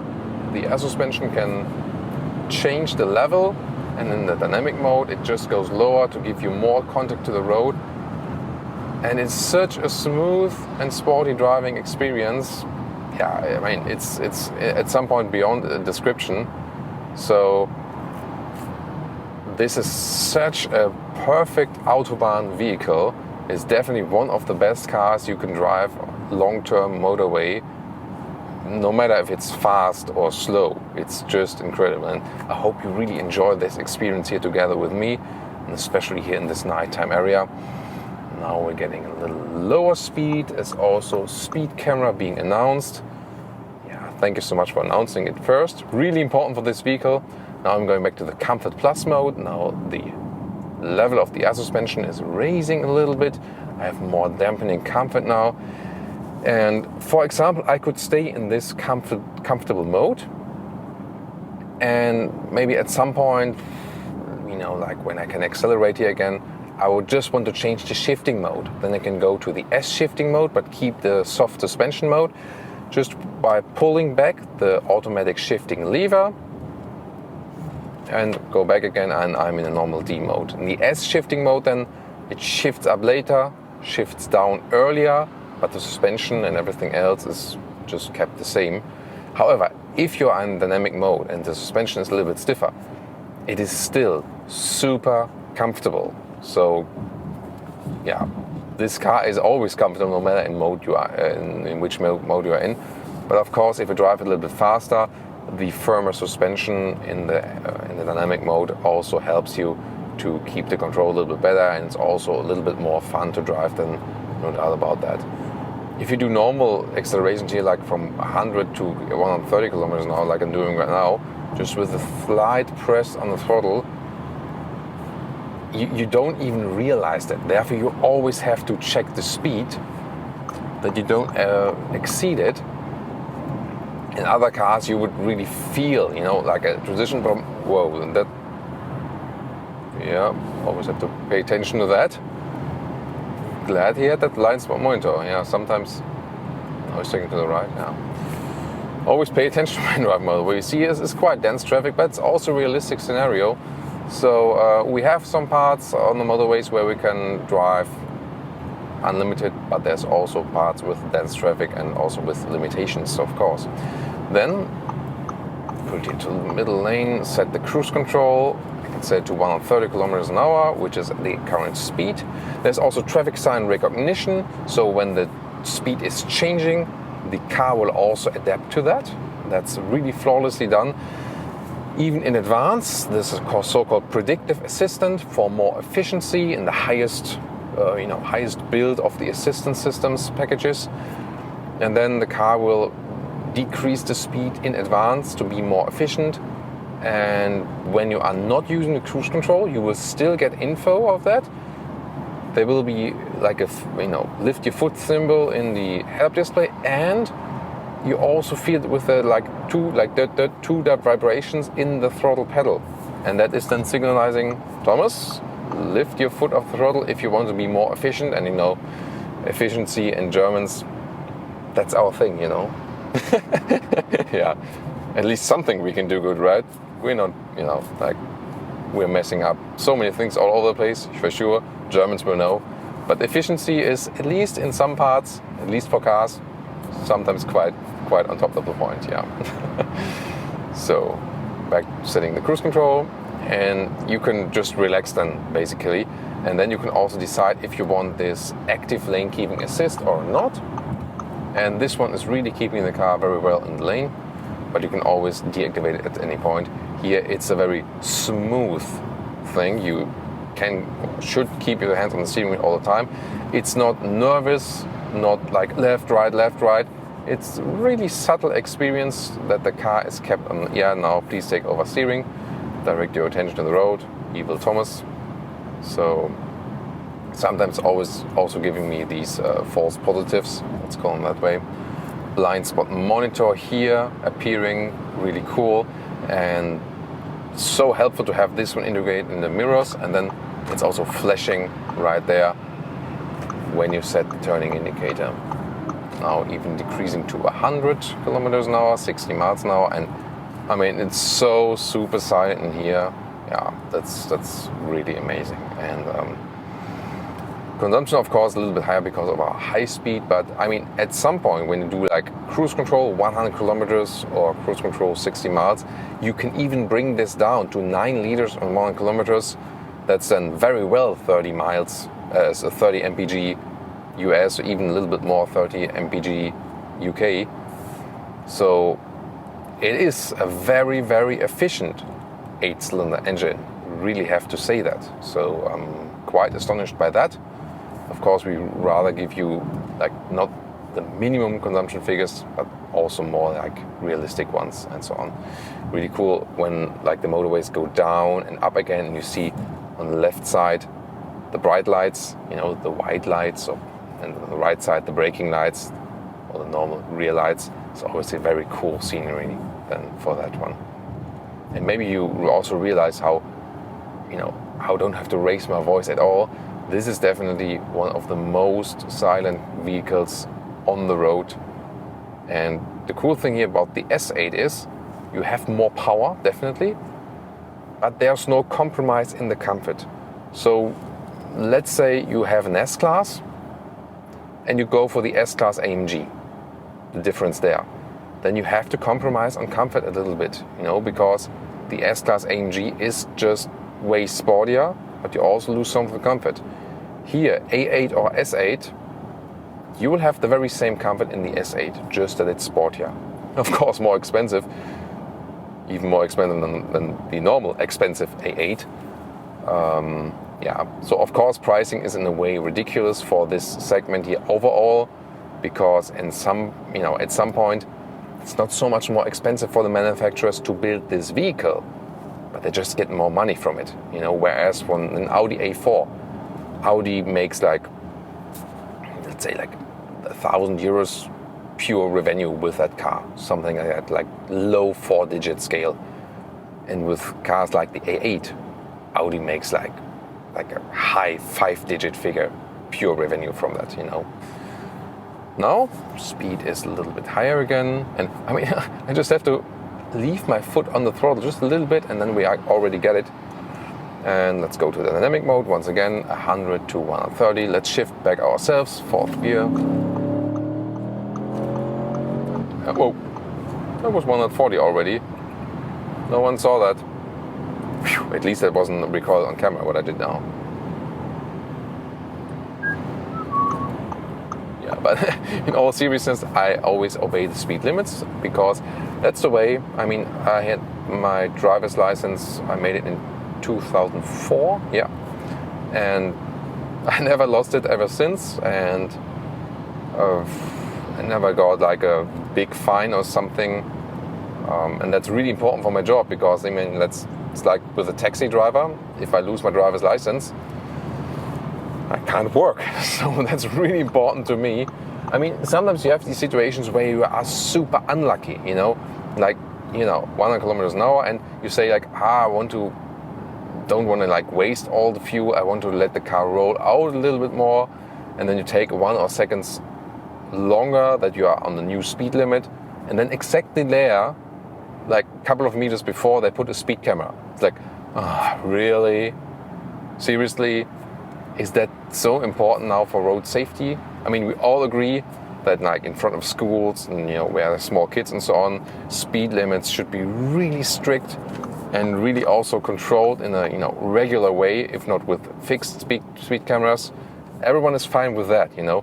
But like situations where they just do it, you know, has nothing to do like with big safety or something, where you just know they do that because they can collect good money in this position, then it's of course, yeah, just unfair, I would say.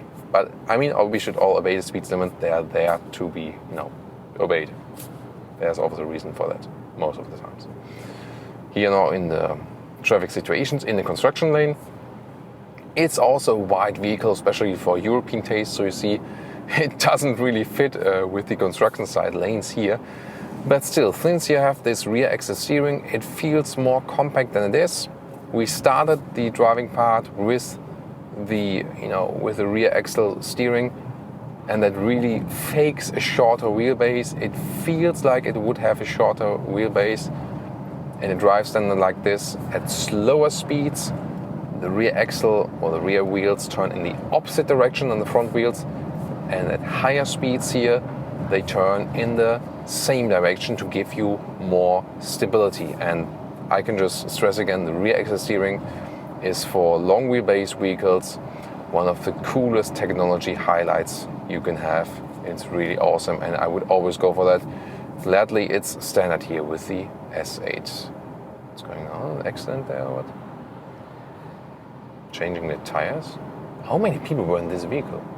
It's always funny when you're driving just somewhere, somehow, you see so weird and strange stuff sometimes, and you always have it here on camera. I'm not sure if you could see that from this angle, but we had really interesting situations also caught on camera, and it's always great to see then the comments, with the time code and so on. Or like, oh, look at this guy at 10 minutes 13 or whatever, or oh, look, they are watching. Sometimes I'm talking to you guys, and then next to us we have cars that are passing by or standing next to the traffic light. It's like, what's going on there? Is that guy filming? Oh, there's two cameras inside. What's going on? And there's so funny situations, but I don't see it. I don't see, because I'm like connected to this camera or look to the front. But then you guys see them, here, and that's so funny situations. Wow. And you can have a very sporty driving experience here with the Audi S8 on the motorway. At the same time, a super relaxed experience, especially then with the upgraded infotainment systems here, top notch, that Audi has to offer. So I really have to say, it is one of my favorite motorway vehicles.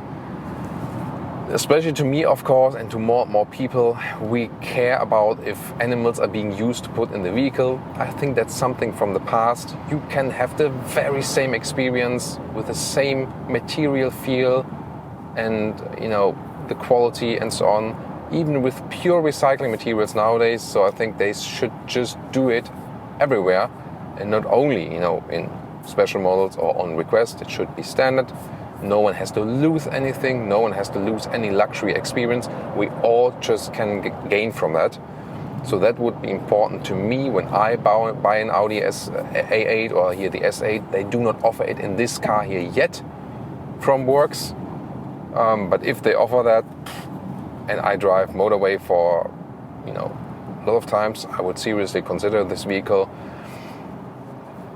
You can drive in V8 in an efficient way. That's also cool, especially using cruise control.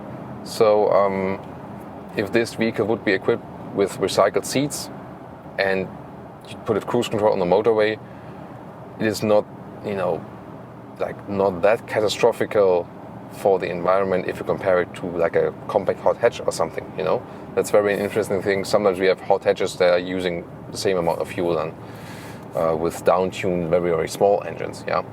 So many aspects, of course, to talk about vehicles when we drive them, and I mean that's why you are here, because we really go in depth on all the vehicle, and we are car enthusiasts like you are watching, no matter if it's all electric or if they use here the petrol engines, and we see disadvantages and advantages in all segments in all cars, and of course also with all the different drivetrains.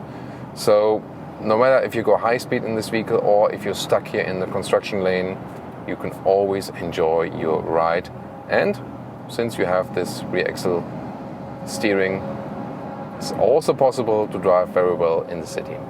So really hope you enjoyed our Thomas's nighttime driving lounge special here with the Audi S8 for today. Please leave us your comments. And now to our conclusion for today with the Audi S8. Meanwhile, it's quite chilly and dark outside, and I really hope you enjoyed our nighttime motorway experience, German Autobahn. Well, exterior, I think, really elegant and sporty at the same time. Not overdone, exactly right on point. If you think about the siblings, A6, A7, A8, My design favorite is of course the A7 because of this really striking fastback design, and that's also one of my key points for today. It has been such a great ride, but if you want a little bit cheaper, not cheap in general, but cheaper than the A8 or S8, you can also go for the A6 or for the A7 and have a similar great luxury driving experience in the front. The A8 S8, really, if you also want that chauffeur-like experience in the rear, if you need more or want more space in the rear, if you also want to be driven at some point, maybe drive this car yourself for a pleasure ride at some point, but another day you have to work or something, or use the phone while driving or something and want to concentrate on that and then be driven, then the A8 or the S8 would be the choice for you. Interior is a superb build quality, a digital user interface, but still one that is very well to use. One thing that is missing if you want such a great vehicle but want it more sustainable and want it more animal friendly, we also need animal skin alternatives for this segment here, but Audi is now finally working on that too.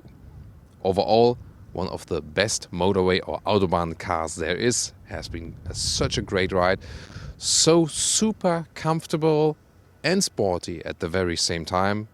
Impressive vehicle, and said earlier, when you put it to cruise control at a reasonable speed on the motorway, this 4-liter V8 is also indeed quite efficient. Also possible, you know, the consumption figures we scored on the motorway, so some 9 liters minimum on 1 kilometers is actually possible. So that's done very well in the 30 mpg regions. Of course, if you floor it out a little bit more, then more towards 11 liters on 1 kilometers, which is then more like in the 20 mpg regions. One of the most desirable Audi models receives an upgrade. This is the Audi RS7 Performance. Some tweaks in design, under the hood more power, and also some trim and rework, suspension setup and so on. We'll tell you all about it with Thomas and Autogefühl in 4K, full screen, full length. Let's go here with the really impressive front, already a little bit wider, this RS7 than the standard A7. Here LED and optional, the Matrix LED with laser light function, even available in the US, although the high beam range is a little bit restricted then. This beautiful color is called Nardo Grey, a very popular Audi color indeed, and it fits very well to the RS7. But we also have a Ascari Blue matte vehicle for you here today. Just as a contrast, that also looks pretty impressive, doesn't it? Audi rings in the front, either the classic styling, or you can also get blacked out ones if you want a more sinister look. Turning indicators in the front, already with the cascading effect, and wow, look at this segmented view. That looks amazing.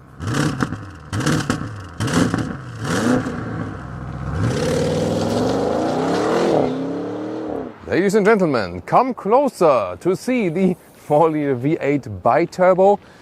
Really a beast of an engine, now at 630 horsepower, so 30 horsepower increase, and also at 850 Newton meters of torque. It's actually now a little bit quicker in the acceleration, soon more to that. Already visually looks quite impressive, doesn't it? 8-speed automatic converter gearbox. Around 5 meters or 197 inches in length, actually a little bit longer than a standard A7 because of the spoiler overhang. It starts with 21-inch wheels. These are the optional 22-inch wheels. These are the normal brakes, but they're already bigger in dimension. Option, you can also get the carbon ceramic. Also have it once again here with the matte Ascari Blue vehicle for you. And that one also has the matte gray mirror caps, but you can also go for this black package and have black mirror caps, or in carbon fiber, that would also be possible. The side profile already really beautiful here with the A7, or in this case the RS7. They've worked on the center differential of the quattro all-wheel drive. It's a standard classic quattro all-wheel drive, 40-60 standard distribution. And in most markets, the rear axis steering is already standard. They also worked on the suspension setup. You have 2 choices: air suspension, which is already a little bit lower, and also the DRC. Then you have 3 fixed settings for the suspension. Overall a stiffer ride. It's up to you which one you go for. Can we take 5 seconds and just enjoy the 3/4 rear perspective of this car together? Beautiful. isn't it? I love this view. It's my favorite one of the A7 in general. And here once again with the RS7 you can see the wider wheel arches both front and the rear. It's also the same here, of course, for the performance model. This one is equipped with the optional sports exhaust. You can see when you have this black tip around, inside then a split, and here then the black contrast to the Nardo grey color. The light strip goes all the way through, pretty cool. I like it, by the way, definitely with the bright Audi rings and not with the dark ones. Acceleration figure now at 3.4 seconds. Before it was 3.6 seconds to 1 kilometers an hour or 62 miles an hour, so a little bit quicker indeed. And the top speed is 280 kilometers an hour or optional 305 kilometers an hour. That's 190 miles an hour with the optional dynamic package plus. Yeah, but even in Germany, hardly ever you will reach that speed. And turning indicators, cascading style, looks pretty fancy, doesn't it? RS badge on the key fob. Pretty cool, isn't it? I like that key fob really. And this is here one of the rare cases where we have frameless doors, this coupe style, but at the same time a cool door closing sound. And this is something that hardly anyone achieves. However, you can also use here the optional soft close function. Then instead of the doors with the RS7 Performance, we have a lot of microfiber use here from the Dynamica company. In this case, here. That's actually pretty cool. And I like it also how the clicking sounds are here at the inside window door levers. This is still the classic approach and not too much hashtag capacitive BS. Then the interior, we have here the red RS design package. There's, for example, also a blue one available. You can pick it according to your liking. And I like especially this steering wheel here with the microfiber. Seats in Germany, for example, we could also get microfiber on the inside of the sport seats here. In the US, only the animal skin is available, sadly. These seats give good support. However, you could also basically downgrade to the comfort seat, then you have a little bit more open space. That would also be possible. Then with 189 or 602, still a lot of headroom left. This one here, closed roof and all the way also with a nice microfiber. This interior cockpit overview to me shows how you can combine the new world with the classic good user interface here. Apple CarPlay, Android Auto, wireless or wired, touchscreen, lower part, touchscreen also for the AC. However, for a touch solution, relatively easy to control. And then manual volume jog right here. On the steering wheel also real buttons. So it is a mix and that's fine with me. On the dashboard, a beautiful microfiber use. I really like it. However, as an alternative, you can also get this carbon fiber like mesh, blue contrast with the blue design package. Steering wheel with the microfiber, really best grip. And here with this dent on each side. Actually better grip than for the hand in this position. And these shifting pedals, really high class. And not to forget the small head-up display. Instruments can be classic like this, or RS performance gauges, or the RS runway. And then you have a drag style. And important that you can always configure your RS button. And here RS1, RS2, you pick your individual settings and they are then activated when you hit the hotkey. Here for RS1 then, or for RS2 maybe make that one the sportiest or something. The infotainment system has these really large tiles, so easy to control actually, and I always deactivate the haptic feedback so I can just click it like I do on the smartphone. And the other alternative would be that you really have to click and hammer it, but I like it in the easy normal way. Microfiber on the rear shifting lever, cup holders next to it, just too much black piano lacquer, I think. Then here the microfiber armrest. This is properly fixed when you put it front and back. With the Cayenne recently in the EU version we had a problem that it automatically goes forward. And then when we open it, more space, and now 2 USB-C chargers. Rear seating, yeah, we know there's not too much space considering the size of the vehicle. By the way, here this is the way the window goes down in the rear maximum. Of course we can put that high like that. And let me just take a seat. Behind the seat as I would be driving as a tall driver. It does fit with 4 tall adults, but that's about it actually. And also headroom, even though it doesn't look like it, I can also sit here in the rear. It works. What I love about the RS7 is that it has this fluent, beautiful form, At the same time, it is as versatile as an S8 because you have this fastback opening, really wide, very well accessible, 115 in meters or 45 inches in the length, and you can have 1/3, 2/3 fold, but you can also just fold the middle part here and you have a vast trunk area. And then there's this covering part of the trunk. You can release it here and then pull it. That way you could look through, or maybe when you want to transport something even bulkier. But overall I think it's a good idea to cover that one, that even when you close the whole fastback hatch, so you can see when this one goes down, goes here and then covers everything. And this counterpart you could also take out completely, like here. Whoa! The So this was the evil part, because you can secure it like this, but then it's not like really properly closed. The key is to really push it in there and then turn it around. Now it's properly safe. Launch control.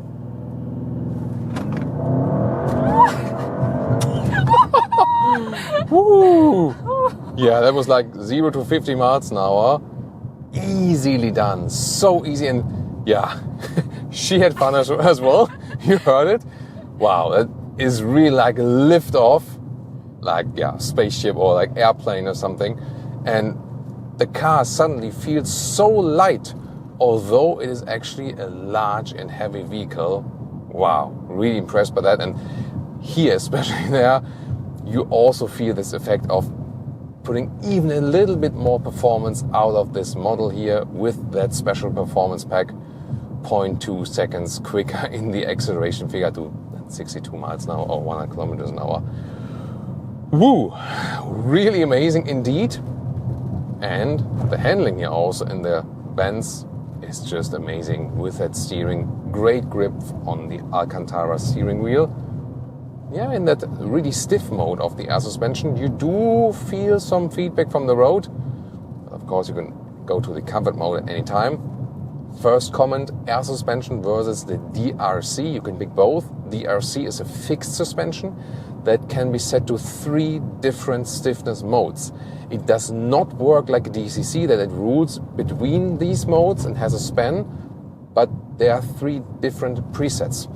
And you have an even stiffer, sportier feeling with the air suspension. Definitely would recommend you to go for that one, because the air suspension gives you more flexibility, and when you go to the comfort mode, it gives you the everyday cruiser and you have a lot of comfort, although you have this rocket right there, accessible at any time. And that was 50 miles per hour. Pretty quick.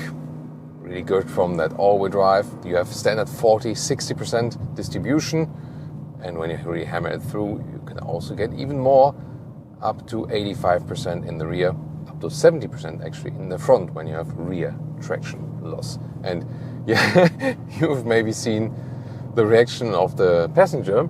Sorry for that, because there was another speed limit coming up, and then I really had to hit the brakes, and these are not the carbon ceramic brakes we have here, but of course they are bigger than normal ones you have on a normal passenger car, and they are really hammering all the way in. So, but you have a good feeling for that, and that's also what I actually prefer in a way if you compare it to the carbon ceramic brakes, because on the racetrack, of course, they are always better. But in normal driving life, I prefer the non-carbon ceramic brakes, because these ones here, they react a little bit quicker and they just give you, to me, a finer feeling. So both, of course, will be fine and both will deliver great braking performance, no doubt about that. Here in the S shifting mode, gears are turned up higher from the RPM. You shift down earlier. Dynamic driving mode, we have the air suspension here. That means it's going a little bit stiffer, but still not uncomfortable at all. But they have also worked on the suspension setups and make this span a little bit wider. So, for example, when we go to the comfort mode, everything relaxes a little bit more and the suspension is a little bit softer. So although this is an RS model, it can be an everyday cruiser. That's also the thing about Audi RS models. If you compare it, for example, to the 63 AMG models with Mercedes and the true BMW M models, the Audi RS models are always a little bit more comfortable than their BMW and Mercedes counterparts. And that's maybe something you seek, or maybe something you don't seek, but I feel these cars are all being driven every day, and it should be also a primary driver, especially in this configuration here. And I think then that is actually a good choice. I really like the steering input, that is awesome. So you see here, I don't have to do much work on the steering wheel, I still have enough of resistance. This is the classic stuff I really appreciate from the vehicle. A real good driver-focused interface from the steering, shifting pedals. I can also always use manually here, no problem. Wow, yeah, wonderful feedback from the engine. They've increased the torque and this 0.2 seconds quicker also in the acceleration. Do you feel that? Yeah, maybe a little bit. It's not a reason to buy this one here now if you already have an RS7. That's not the case. But still, it leaves a little bit more crispy, sporty focus here. So they've done a lot of setup work here and definitely think it pays off. But to me, the best thing is still that it combines basically racing and sportiness. And this nice steering here, you can use it for both.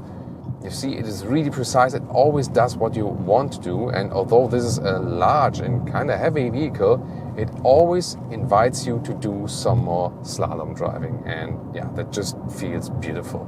Very noticeable, by the way, how you note, how you hear, how you perceive the engine. So what they've done here is saving 8 kilograms, so around 16 pounds of weight, by giving away the insulation to the engine. That means you hear the engine more in this vehicle. In the comfort mode, it's relatively silent. But as soon as you go to the dynamic mode, for example, then for example also shift down. Wow, it almost feels the car would be lifting off the road like a spaceship. And even more so, of course, in the RS driving modes where you can put it even sportier. And you just hear so much more from that engine. So it is, yeah, you lose a little bit of noise insulation comfort, but you buy an RS model actually to achieve that. So to hear more from that engine. That's also something they've done here with this new performance model iteration. Here the drag strip mode is also available in the RS driving mode, and wow, there's such an instant reaction when you hit the throttle. Great. And at the same time, when you go back to the comfort mode, you go from beast to everyday comfortable cruiser. That's the cool thing. So the overall handling and feeling of this car is superb. You feel that it is a very evolved vehicle. It is due to the end of its life cycle very soon, yes, but sometimes this is exactly a reason to go for the vehicle, to get it when it's really finally developed. One more acceleration in the RS mode.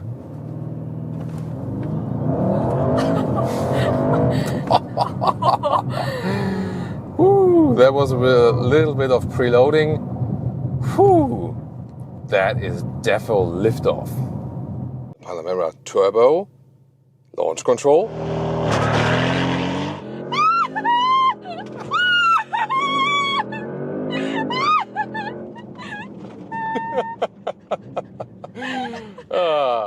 Priceless. We start the review of the all-new Porsche Panamera with the most spectacular function, and that is the new optional suspension. Look at that, the Porsche Active Ride. And what does it do?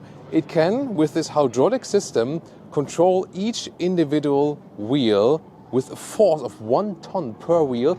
And if you have that function activated, then, for example, usually when you accelerate, the car would go like this. But then when you accelerate, it goes in the opposite direction to counter out this movement, that the car either stays upright or even goes further, kind of overcompensate. You can choose this function. So here with the smartphone, it's in demo function. I can put it front and back, and also left and right. If you go around, then you can see how it can actually lean into the corner. And you have to differentiate between comfort and best performance. So for comfort, this overcompensating, like leaning into the corner like a motorcycle, would actually make sense in a way. But then again, for best performance, because here, when I shake up the vehicle really a lot, then you can see how the vehicle is, kind of lifting up a little bit. It might lose grip and so on. And this is not good for the performance, but good for the comfort then from the passenger. What it also offers is, I can just go up and down, and this is also this easy entry function that you can go in like this. You don't need a Cayenne anymore basically, and then it goes down while driving. And the same also happens then in the Sport or Sport Plus mode.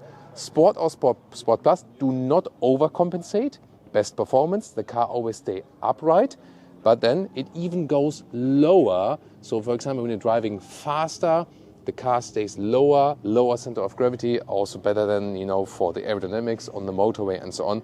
So much you can do with this suspension, but this is just one aspect of the new Panamera.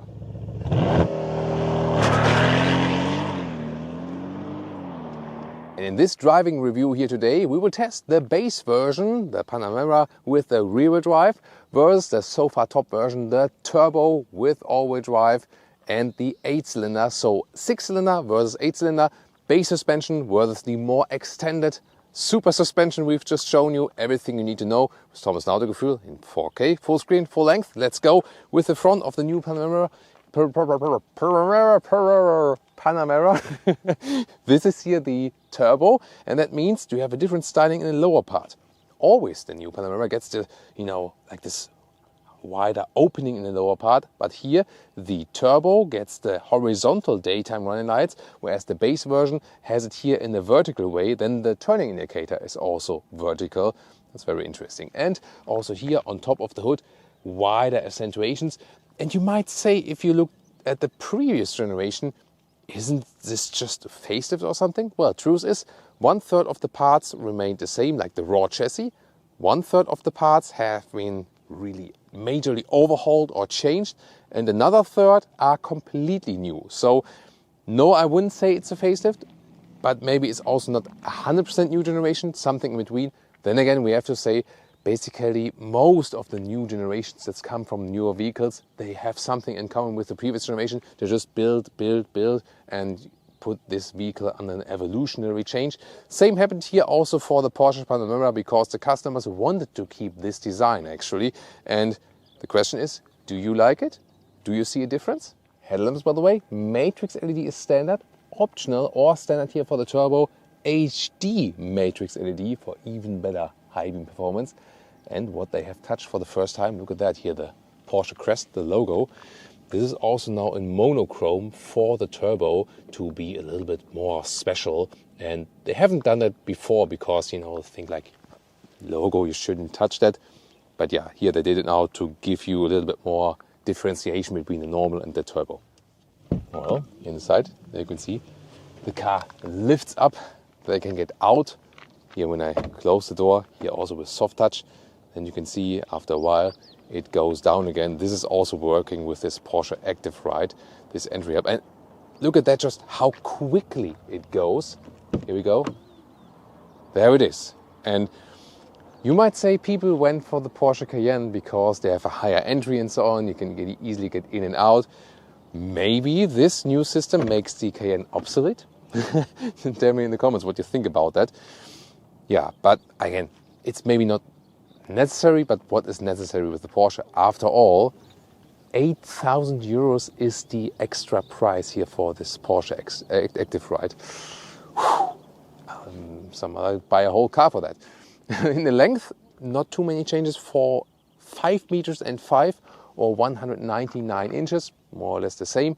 And there's also still an executive version available that is 15 centimeters or 6 inches longer. However, what's not happening anymore is the Sport Turismo that would be continued right here, available in the previous generation, not here in this one. 19 to 21 inch wheels, and you can see these are the biggest ones, 21 inch. I love this spider design, and here it has the center locks. So this derived from motorsports that you can easily take off the wheels and put new ones again in the at the pit stop. Here now, well, I asked them, does it have any function, because this is not going on the racetrack for pit stops, and they said, not really, it's design, you know. 350 horsepower, by the way, for the base version, 680 horsepower here for the turbo, and yes, later there will also be a Turbo S. Then here in the rear, the light strip goes all the way through, adaptive rear wing, that always looks very spectacular, and rear on exhaust pipes in the lower part. Rear axle steering, by the way, is an option. Then the rear wheels turn in the opposite direction than the front wheels to give you a more narrow turning circle. Yeah, of course, standing here at the exhaust, the question is, what's the sound here of the V8?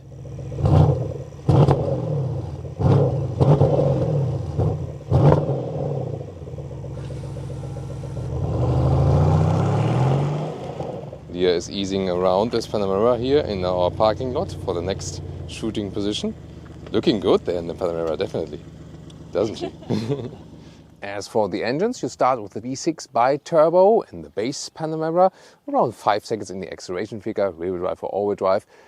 Then that one is also available as the plug-in hybrid, or e-hybrid as they call it, around 4 seconds in the acceleration. And then this one here, the 4-liter V8 bi-turbo in the turbo e-hybrid. This one then around 3 seconds in the acceleration figure, always all-wheel drive. And they also upgrade the whole plug-in hybrid drive system, now at 22 kilowatt hours net from the battery, more pure electric range, around 70 kilometers or 40 miles of rear-wheel range. And of course, it supports the whole performance thing. And very important, has a 400-volt architecture.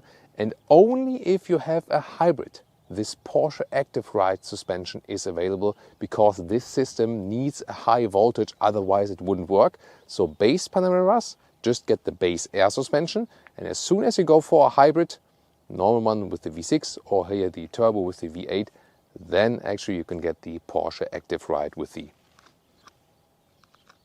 and so on. So we also expect a Turbo S later, and also a V8 without hybrid. This is the key fob here, always nice and beautiful. By the way, the turbo here, so-called turbo night accentuations all over the vehicle. However, here then the inside of the door handle is black, would be chrome with the other ones. Personally, I would have just made it in vehicle color. Then, as for the doors, first of all, we have the soft close here, and then the door also goes, like the whole vehicle also goes up. But still, let's test the door closing sound, which is really solid. Nice. Then inside of the doors, this one here, high gloss black piano lacquer, but then we have some microfiber inserts here. This is also all soft touch. Inside of the door pocket here, there's a rubber pad on the ground. This is here structured, and on this very small inside part, there is some felt covering. This is then here then the turbo with the turbo entry badge, and we have a special interior for you here today. First of all, with microfiber steering wheel, and then we have this carbon fiber here, soft touch also on the dashboard, white contour stitches, and Porsche calls it Pepita, or it's also houndstooth, you can call it here, the special retro fabric inside. This is the animal-free interior that's also offered for the Panamera. And it is without any extra for the turbo. Other than that, it has a relatively small extra price in Porsche comparisons.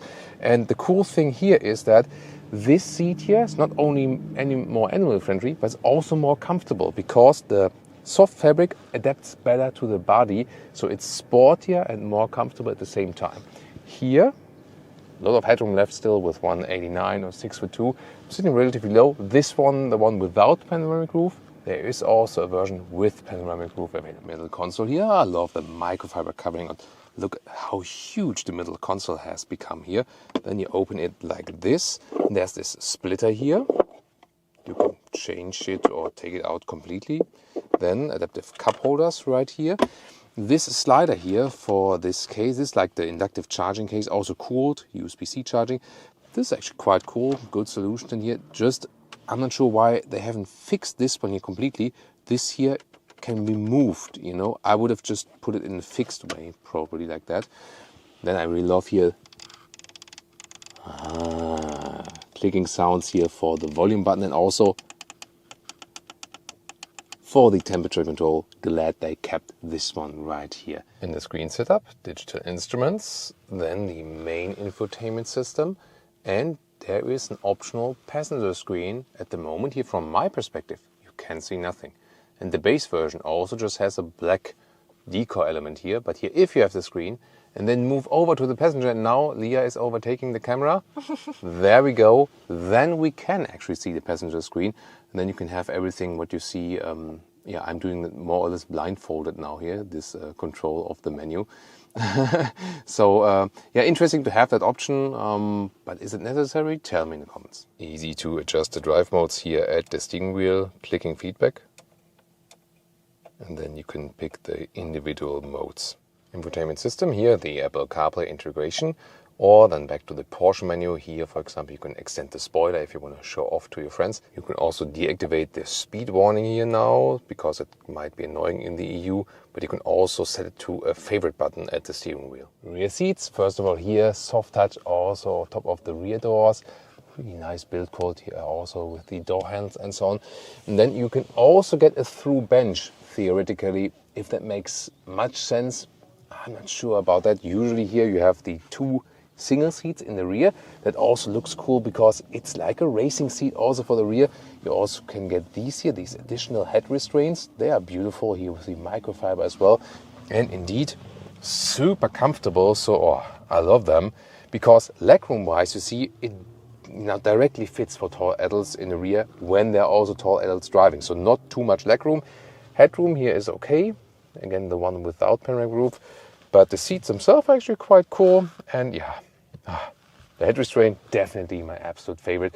Once again, the fabric adds more comfort to this vehicle. Then the rear screen here, you can also check out the GPS from behind, for example. If you go back to that main menu, and yeah, Leah has more beautiful fingers, that's why she's doing that. Here, there we go. In the lower part, there's then the climate unit. Maybe a little bit too complicated. What do you think? But it looks fancy, doesn't it? And another feature I also love, yeah, of course, her as well. But here, the feature of the vehicle, here in the lower part, this is actually a very nice mechanism, also build quality-wise. So close it and open it. It feels really smooth. And then you have these cup holders, and you can also move them upward a little bit and push them down again. And last but not least, you have this middle console there to be folded down, some more space underneath. And the cool thing is here, the top part is also with the microfiber covering. Trunk or boot, 420 liters here for the turbo hybrid, 430 for the other hybrids, 490 liters for the pure combustion versions. However, the differences are rather at the sides, not in the height. Same height for all. And here you can see you can also store the luggage, not like this here. This wouldn't work. So upright would be more inward then. The width also is limited, just here around 90 centimeters or 35 inches in width. And the length here is about 1 meter or 40 inches. You can also fold the seats here, 2/3, 1/3 split, as you can see. This cover here, two different ones are available. This one here is automatically expanding in and out. And you might wonder, where does that lead to difference go? So first of all, here in this hybrid, I cannot lift anything up here. So in the pure combustion engine, I could lift this one up, have more space underneath. And then we have here, this all covered. Otherwise, there would be a hole here. But then in the hybrids, the 12, maybe no one is watching now. Then we can, there we go. So this is here the small, the low voltage battery, which is placed right here with the hybrid versions. And that's why you lose in the liter figures. But the everyday usability is more or less the same, I would say. For safety reasons, I recommend to deactivate the foot sensor. You can swipe with your foot underneath to open or close the trunk, because when you stand here behind the vehicle, you stand like this with your feet under the vehicle, because you have to reach over. Here, this area is quite wide. So you're standing here and then you're doing something. It happened to me twice now, that you move a little bit here like this and there.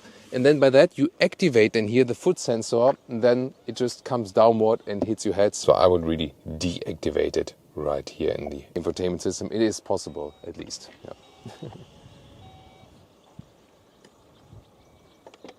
Welcome to Thomas's Driving Lounge, all new Porsche Panamera. First of all, rear-wheel drive, base spec, around 5 seconds in the acceleration figure. It says, how does it feel? Launch control.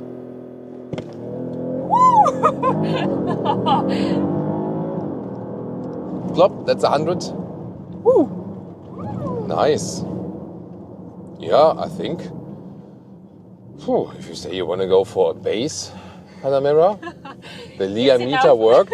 Lia meter definitely worked. Yeah, and the Sport Plus mode here. Suspension is stiffer, base air suspension here. Really good connection to the road. 21-inch wheels in this case then, and good feel from the steering, so it just feels really nice, precise and direct here out of the corners. I love that. The rear-wheel drive only Panamera really feels that you get out of the corners really nicely. So a rear-wheel drive only car, of course, is always something different, something special, and might just be worth to stick with in comparison to an all-wheel drive model. It always gives you the, let's say, most puristic driving feeling. I love that. Wow. I mean, it's a large sedan and it looks elegant. Yes, it also looks sporty, but you don't expect when you see that large thing on the outside that drives so sporty.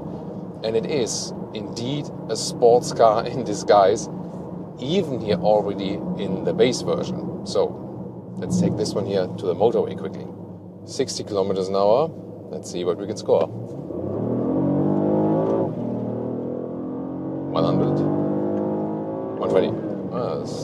That's really nice. Lane change here at higher speeds. Yeah, really stable. The air suspension is tuned to a rather stiff note, especially when you're here in the Sport Plus mode. Also see the symbol here in the instruments. The car is sitting lower. Lia has to hold on, right? Yeah, it's really cool. Let's see the difference here when we go to the normal mode, because this review is also about suspension technology. Normal mode, lane change. Difference? Kind of similar. I mean, it is a little bit stiffer in the sport mode, but you can drive this one in normal drive mode and will be just fine. And as I said, because it's rather stiffly tuned, you don't feel much floating of the air suspension. You rather see that the car is kept upright. And this is not here the vehicle with the hydraulic suspension edition. So this is a base air suspension, and then we're soon going to find out what is the real difference. So remember that for the Turbo, and later the Turbo S, you'll pay like double the price. And so we have here the experience with the acceleration and then also the experience with the normal air suspension. 21-inch wheels we have mounted here already, so you feel that even though the suspension is doing a great job, when you're driving over some like really small bumps or lines on the road with these 21-inch wheels, you still feel that. So if you want more comfort, then you would go with smaller wheels. Many customers will use it motorway journeys, long time. What about the assistance systems? Adaptive cruise control rules the distance to the car in front of me, and also this is in here with the active lane keeping assist. By the way, here in the main menu, that's like the top main menu. But here in the lower part, this is then for all the driving functions, and then there's assistance. And here you can activate or deactivate the active lane keeping assist. Actually quite easy to find. And then here you can see smooth transitions always, so no hectic movement from the steering to be centered in the lane. No active lane changing possible though. You can do it yourself. Here we go for overtaking maneuver. Then easily go back in the lane again. Yeah, it's always fun to do that yourself, definitely. And what else can I show you? There's now a Passat overtaking us soon. So there it is. There's the blind spot monitor. When I hit the turning indicator, it's also actively flashing. It's always a very important thing to have. As for the noise insulation, from the wind noise, I feel it's really silent. However, I mean, it always depends on the tarmac, of course, but we feel that there's still a lot of road noise coming through the vehicle. So we have felt that a little bit better in other luxury vehicles. But it's always really hard to compare, because you should do that with the very, very same road surface.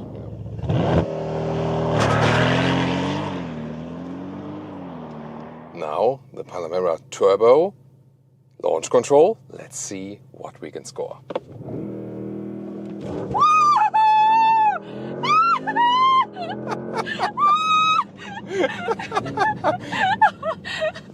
Oh my god.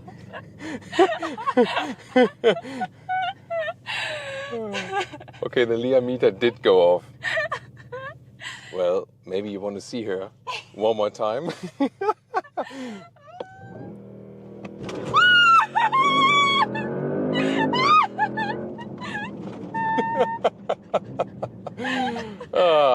Priceless. Priceless, definitely priceless. Now we couldn't even hear the engine. But it was more beautiful to hear you.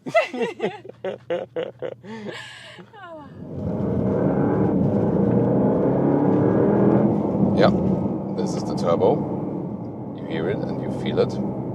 So, yeah, definitely there is a difference. It's so instant, that acceleration. So as soon as you hit it, you really feel also both powertrains there at the same time, an electric motor and the combustion engine. And of course the V8 just has this punch to get the Leah meter going. Wow. Yeah, it is definitely a difference, and 2 seconds in the acceleration figure is also a massive difference. Yes, the normal Panamera is quick enough, no doubt about that. But this one is just a spice up more. Wow. I mean, there is the difference V6 versus V8. And then, of course, here also with the hybrid. You can also get the hybrid V6. It's also possible. So that is more than, again, do you maybe need it for taxation? Do you want to drive locally emission-free? Really depends on the use case. And here, this one is equipped with the Porsche Active Ride. However, it really depends also on the driving mode. So here in Sport and Sport Plus, it just keeps the car upright. You know, it doesn't do this overcompensating function. So when I'm driving like this here, car stays upright, can accelerate out of the corner very well. That's really nice. And you can see the difference here also when I'm, for example, accelerating here, upright, braking, upright like this. So here, active tilt control, active pitch control. When I go to the hybrid mode, like this, now actually both overcompensating functions are active in hybrid and in the e-power mode as well. And when I'm then on the throttle, I feel nothing at all, you know. It's almost like really uncommon. Also when you're on the brake, the car stays even more upright, because usually it would lean a little bit forward then, you know, and it kind of feels unnatural because you have learned how cars react. So when you're on the brakes, it goes forward. And oh, this over the speed hump is also interesting, right? Yeah. So I would say it's in a way counterintuitive.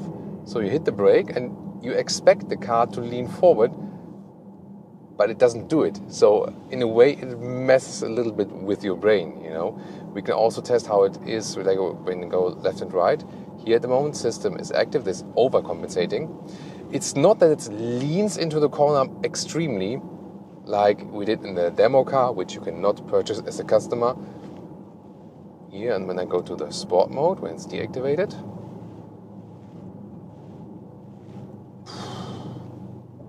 do you feel a difference?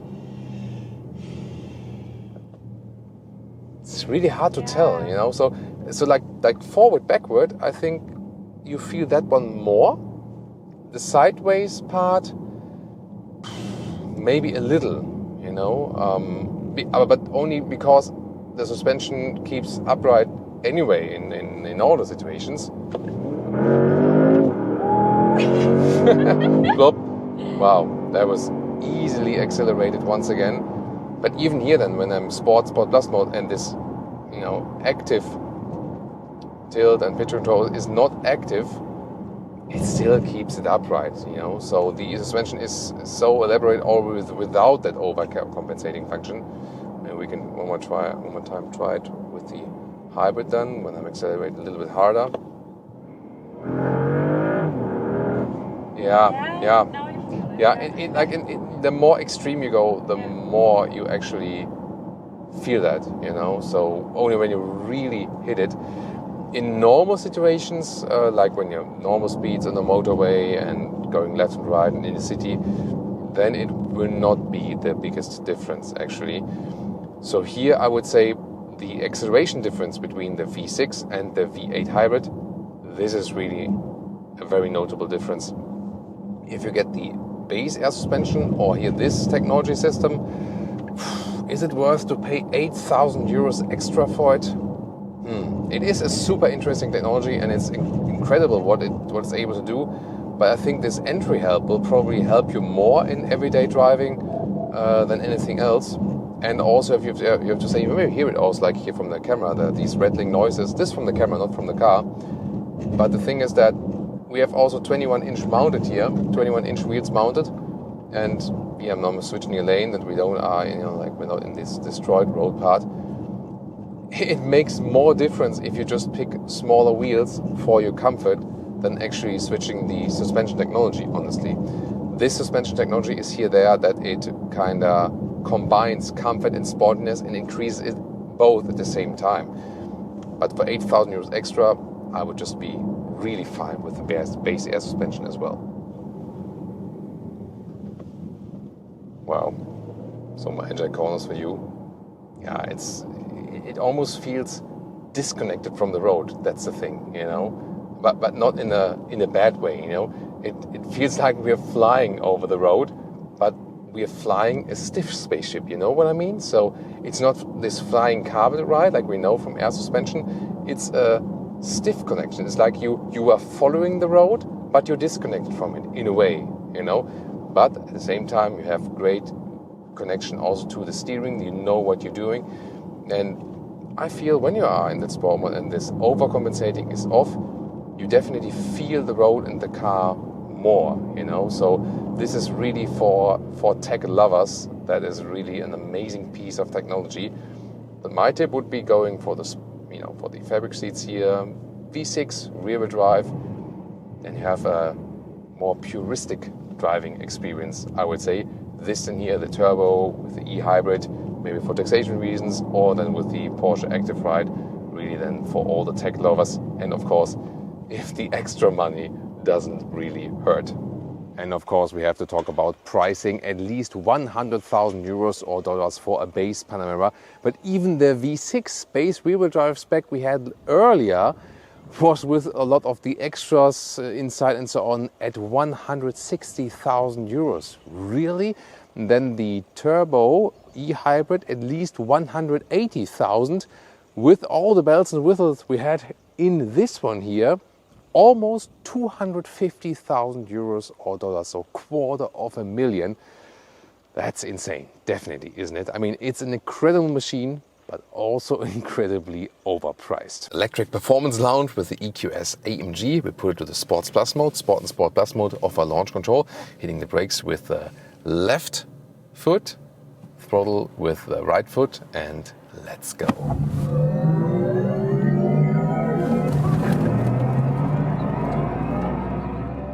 Plop. That was 60 miles, reducing to 55 once again. Whoa. Woo. Yeah, and that was even slightly uphill. Thomas B is also laughing.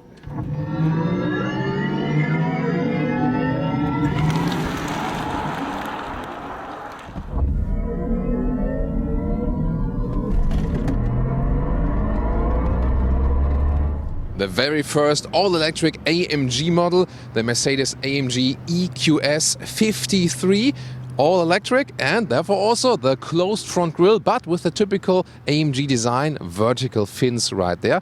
This one is still three-dimensional here, sensor hidden behind it and the front camera. Lower party with the contrasting spoiler, so a more aggressive look. But definitely still this very seamless design for the EQS, all set on aerodynamics. The light strip goes all the way across the front of the vehicle and the digital light is on board here. This is an option. You start with a normal LED. And what we can also see here, you get bigger wheels, 21-inch or 22-inch, and these here are the biggest ones available, 22-inch. Overlapping design in the front, this is the characteristic thing, and you cannot open the hood. There is no frunk. What's underneath it is actually the big HEPA filter if you went for that optional.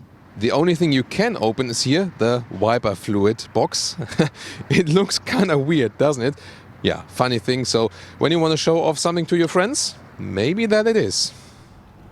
As for colors, our main vehicle, hyacinth red, but we also have today for you the graphite grey, a dark grey, then the bright high-tech silver, and the famous selenite grey Magno, a very popular Mercedes color because this one has this matte paint effect, always a looker as well. This length here is 5 meters 22 or 206 inches, so indeed massive as for the length. Well, of course, the same as the normal EQS. The difference is the acceleration figure, where the EQS 580, the all-wheel drive model, has an acceleration figure of 4.3 seconds. This one here goes 3.4 seconds to 100 kilometers or 62 miles an hour. Of course, very impressive. Top speed 250 kilometers an hour or 155 miles an hour. In the side profile, you can once again see this one bow design here from that A-pillar going all the way across the rear, and that also once again makes it so aerodynamic. Strong shoulder area right here. This is also a very central part of the vehicle, and then we have the black frames around the windows to make it a little bit sportier. The wheels, maybe you've already seen it, have this aerodynamic design, and in the Dynamic Plus package you get bigger brakes, for example, and the air suspension, which is standard, has a stiffer setup.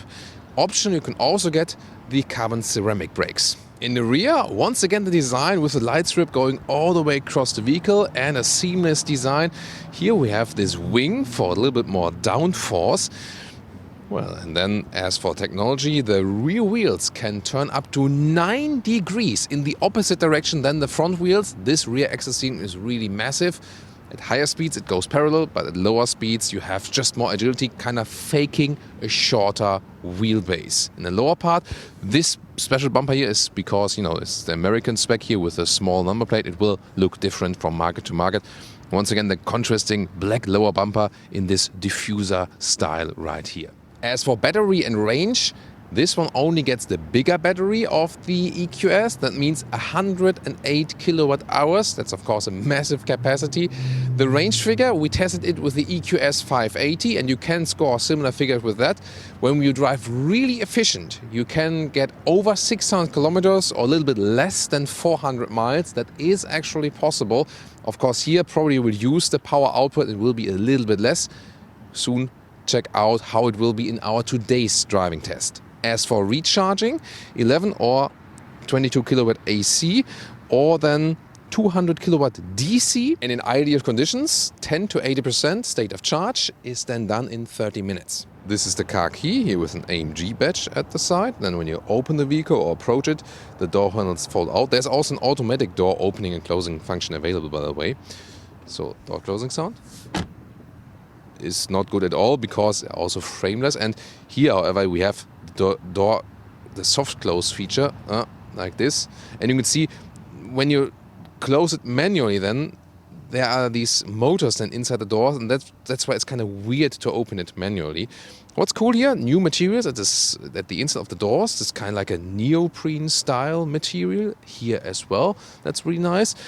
Here, capacitive BS. This is like one button here, just one button then for seat heating, seat cooling, and the gentleman's function that you can control the passenger seat here. And what's also interesting here, as for sound deadening, here in the top part you can see we have the dual insulation glass. As for seats, this is the so-called comfort seat, only available with animal skin. However, there's also the sports seat, which would be the standard seat for all markets. And in Europe, we get it with Dynamica microfiber on the inside, Artico leatherette on the outside. For the US market, they decided to go for the sports seat with animal skin only as well. So that means that the flagship for their sustainable luxury brand slogan at Mercedes, the flagship car for that, is not available animal-free in the US market especially.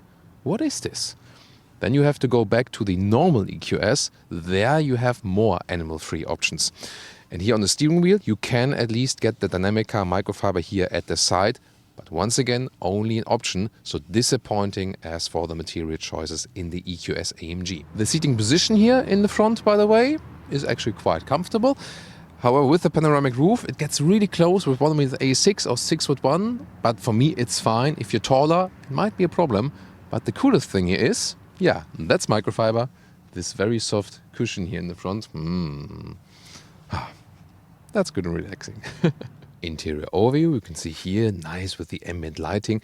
There's also a special feature available that the ambient lighting changes according to the driving input at night. We also have a special episode of that, of the EQS 580, really impressive. Here, of course, obvious the so-called hyper screen, which would be an option for the normal EQS. And then you would have like this vertical screen as standard, like in the S-Class or C-Class.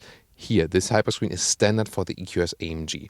That means it's kind of like a one area, but then you can see split, one main screen here, then an optional passenger screen, but it's included then here in that hyperscreen. And on the left side, the digital instruments. Steering wheel here, AMG style with two spokes there, and then hashtag capacitive BS buttons here on the steering wheel. This is then for the right screen, left side is for the left screen. And yeah, you can control it here with the volume and stuff, left side cruise control. It is still harder to control it than with real buttons. Then here in the lower part, carbon fiber cover, that's cool. So it's less black piano use. Slide open, then you have inductive charging pad for your phone. You can just connect with the cable, both works. And here we also have these cup holes. You can also take out that whole thing, by the way, or you can have them it in an adaptive way. Then, oh, no. Yeah, that's tricky here when we have the cable right there. There we go. Then start stop is here, another volume control, but this is also, once again, one single button here, the whole thing.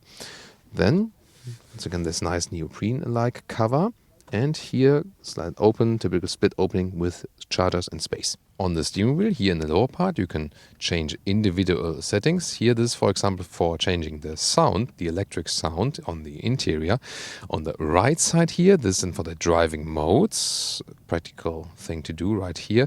In Sport and Sport Plus mode, you can also use a launch control, hitting the brake and hitting the throttle, but watch out, this goes really fast. And when you switch it here, it also changes all the other parameters. You can see it on the infotainment screen that it changes then suspension, drive, and also that the sound profile. And the display is very interesting because you can see it's kind of like a mirror of the digital instruments. By the way, here the screen, you can see it's more like, like this. And when it would be more upright like this, I think you would have less glare. The same also accounts here for the instruments. They are like this, and this collects a lot of reflections and so on. So more upright style of the screens would help with visibility, I think. Then general overview here. General overview from the infotainment system here. Big map, but it's actually, considering the size, still somewhat responsive. Good overview. Here, center again. The temperature control always remains like this. Has also this really nice effect when you change the temperature. Really cool. And you can also change it with the voice input, for example. And here, this is the main menu. Let's take a look at the settings right here. For example, we have light settings where you can also change a lot of things here from the ambient lighting. Yeah, sometimes it takes a while. This is in here, for example, like this, different. Oh, Malibu Sunset. This is maybe then the fitting one for the US, where we are at the moment near Palm Springs. So sometimes it's a little bit complicated to control this infotainment screen, especially while driving. Apple CarPlay integration looks like this. Android Auto, of course, also available both with wire and wireless. And let's listen to that sound with the Burmester sound system. And this has a really great in-depth three-dimensional sound like that. As for the rear, take a look. We have the same interesting neoprene-like animal-free material at the inside of the doors. Very clean setup as well. And then when you have this comfort package, you also have the comfort seats then in the rear. And this is also interesting because we have, and that's why I'm getting here now. Here, we can fold down the middle part, and then you have this kind of executive area where you have this pad here, for example. You have some more space here with an inductive charging pad. And then here you can actually take out this small iPad here as well. And as for the legroom behind the seat I'm driving, you see I have enough space. However, this car is 5'22" or 206 inches. So considering the length, not that well used for the space. And also the rear seating position is, you cannot compare it and say like, this is like an electric S-Class executive seating wise in the rear, because I'm not sure if you see it on camera, but the seating position here in the rear, I'm sitting quite high. The knees are bend here. It's really not that comfortable here in the rear. Headroom-wise, works for my size, but also gets close. And from here you can also take a look once again at this panoramic roof, which is kind of split here, one in the front, one in the back. As for the trunk, here you flip the logo. There's also the camera hidden underneath, by the way. And then this is the cool thing also if you compare like the combustion engine S-Class, here this wide opening fastback style. The length here of the trunk is 1.15 meters or 45 inches, so that's actually really long. The width here is a little bit less than a meter or 40 inches, and you can see here our luggage setup. You can very well use that trunk, and we have already folded the seats here, 2/3, 1/3 split. So that's a very good advantage here.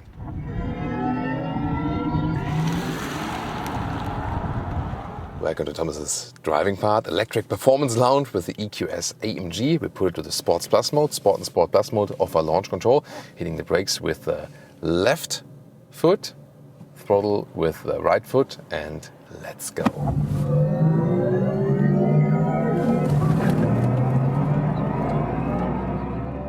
Plop, that was 60 miles, reducing to 55 once again. Whoa, woo! Yeah, and that was even slightly uphill. Thomas B is also laughing. Yeah, you heard that when you used the launch control, it was like, so the car was building up the sound.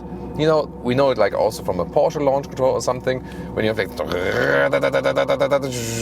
and the same thing they try to do now here with, yeah, and we're both laughing, so obviously, emotionally it worked. And you hear this difference when I'm here in the comfort mode.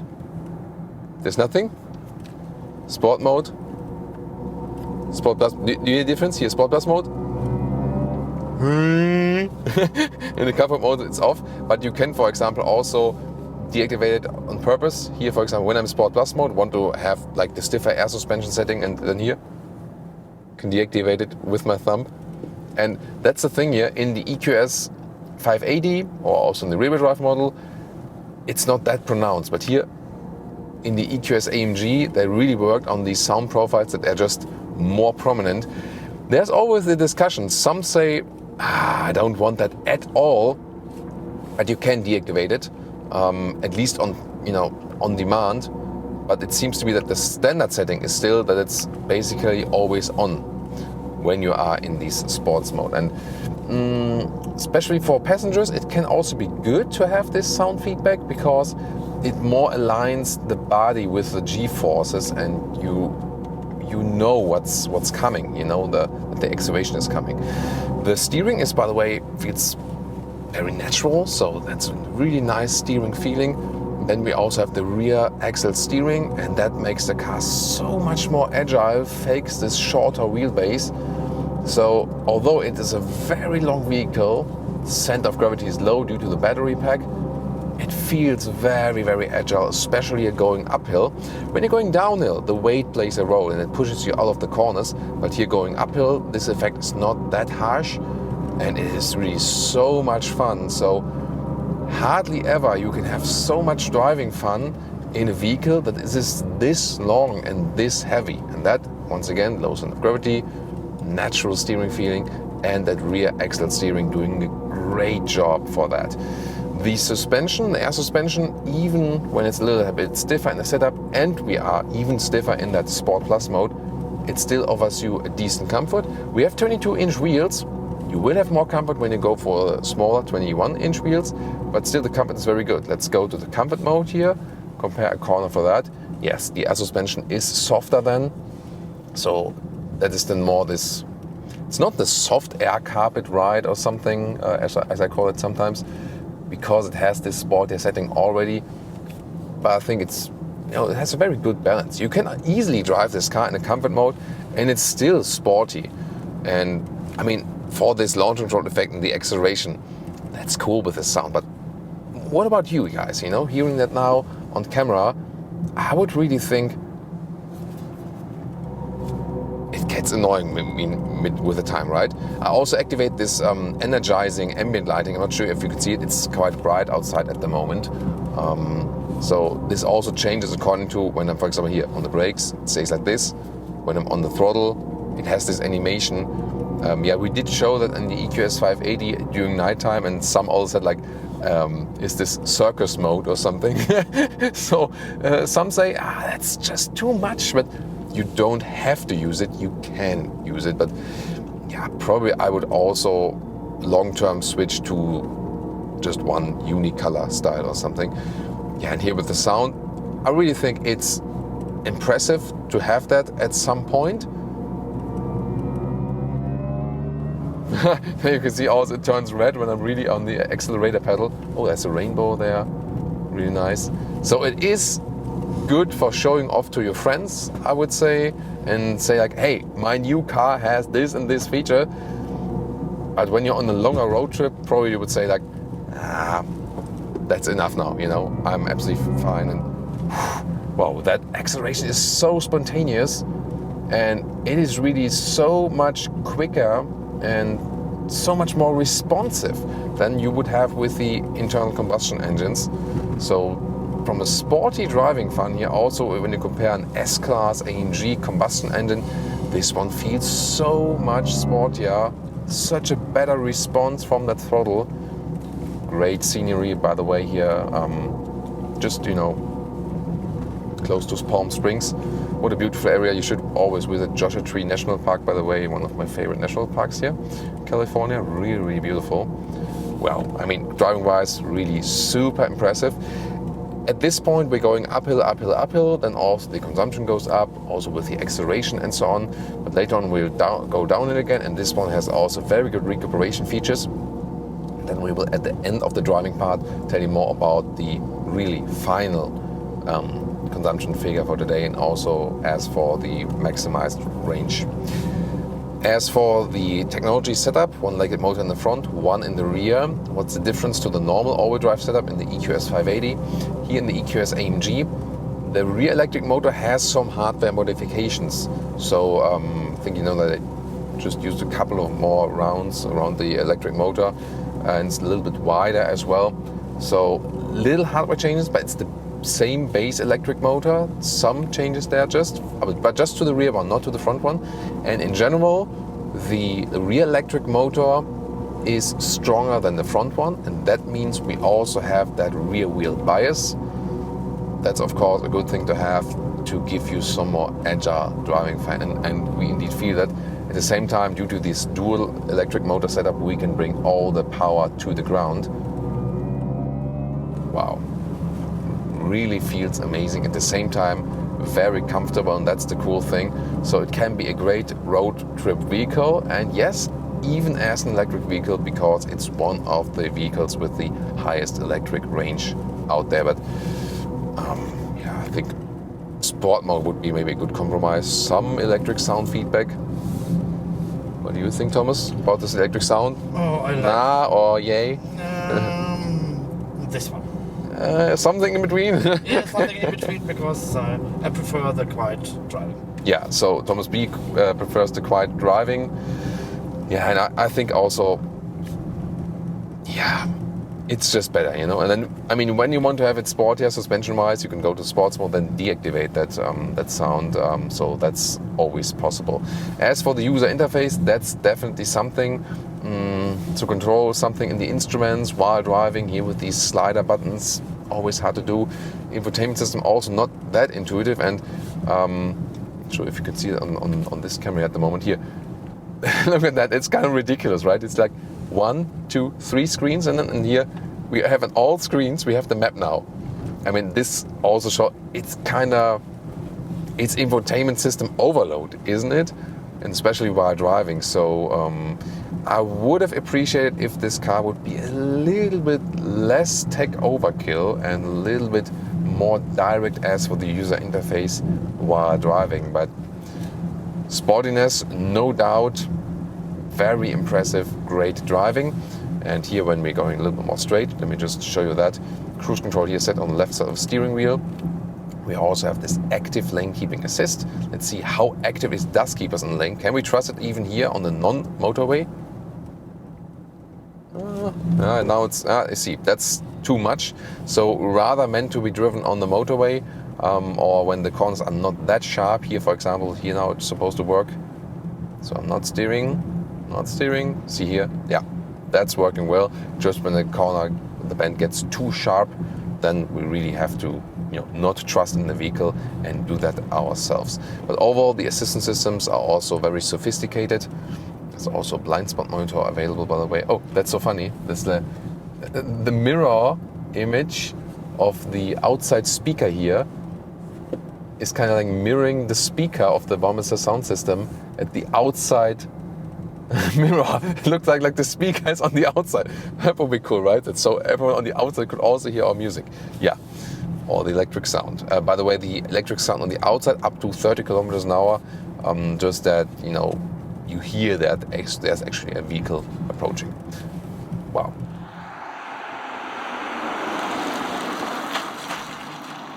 By the way, one thing I forgot, here the shifting pedals. Shift down, then you have strong recuperation, that is then one pedal driving feeling. Shift up, normal recuperation, a little bit of regenerative braking, and once more, no recuperation, you're rolling. Of course, when you hit the brake pedal, the same recuperation happens until the real brakes are being used. And as for the final consumption, here it's good, but a little bit worse than last time with the EQS 580. Might also be rolling resistance of the roads here, I'm not sure. 33 kilowatt hours on 100 miles. That's about 20 kilowatt hours on 100 kilometers. That means the range here for today around 330 miles or 540 kilometers. 660 horsepower, 1,100 Newton meters of torque. This here is the most powerful electric BMW of all time, the BMW i7 M70. This is actually what they've got. They want to tell you, this is it, this is our flagship. But what do they have? We'll find out with Thomas and Autogefühl in 4K, full screen, full length. Let's go here with this blacked out inside front grille. You can also get this illumination around, the iconic glow. Daytime runner in the top part, main headlamp unit in the lower part, and this one here is also featuring the two-tone paint. We'll see even more about that in the side profile.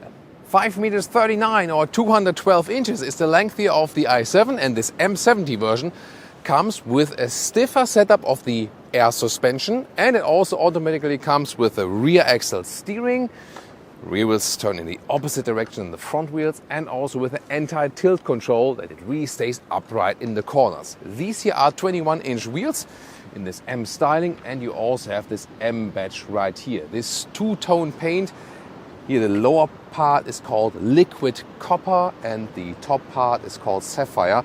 I'm usually not a fan of two-tone colors, I like it more subtle, but in this case, I have to admit, it does attract attention. And should you wonder, here, this extra small stripe right here of the paint, this is not wrap. I can really feel it here with my fingernail. This is also paint, so even more work-intensive job. Even here in the rear, I think this is one of the rare cases where the two-tone paint really works and gives you something special indeed. Acceleration figure here, 3.7 seconds. That's a second quicker than the usual i7 all-wheel drive version. Of course, the figure to 1 kilometers an hour, 62 miles an hour, and the top speed is 250 kilometers an hour or 155 miles per hour. Turning indicators here in the front looks pretty cool in the top part and also has this pulsing effect. And the same effect you can also see here in the rear with the turning indicators or hazard lights in this case. Recharging, there's a nice cover here for the AC and DC port, and in optimum case you can get some 34 minutes, 10 to 80% state of charge for this 102 kilowatt hour net battery. And to our experience with the i7, recently also tested on the German Autobahn, you can score some 500 kilometers or 300 miles of the pure electric range. Of course, there is no just the electric range in this case then.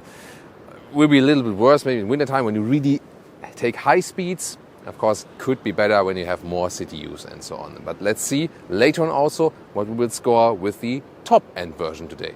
What you can also do is use this remote parking. So when there is like a very narrow parking spot or something, you can ease the car out remotely. That's a very cool thing when, you know, have a very narrow spot and you can't even get in and out of the vehicle or something. Here you can, by the way, see there's no one inside. Yeah, and I can just take my car for a walk here. And nice. So here with the smartphone app, I can remotely open the doors. And let's take a look. There we go. That's pretty cool, right?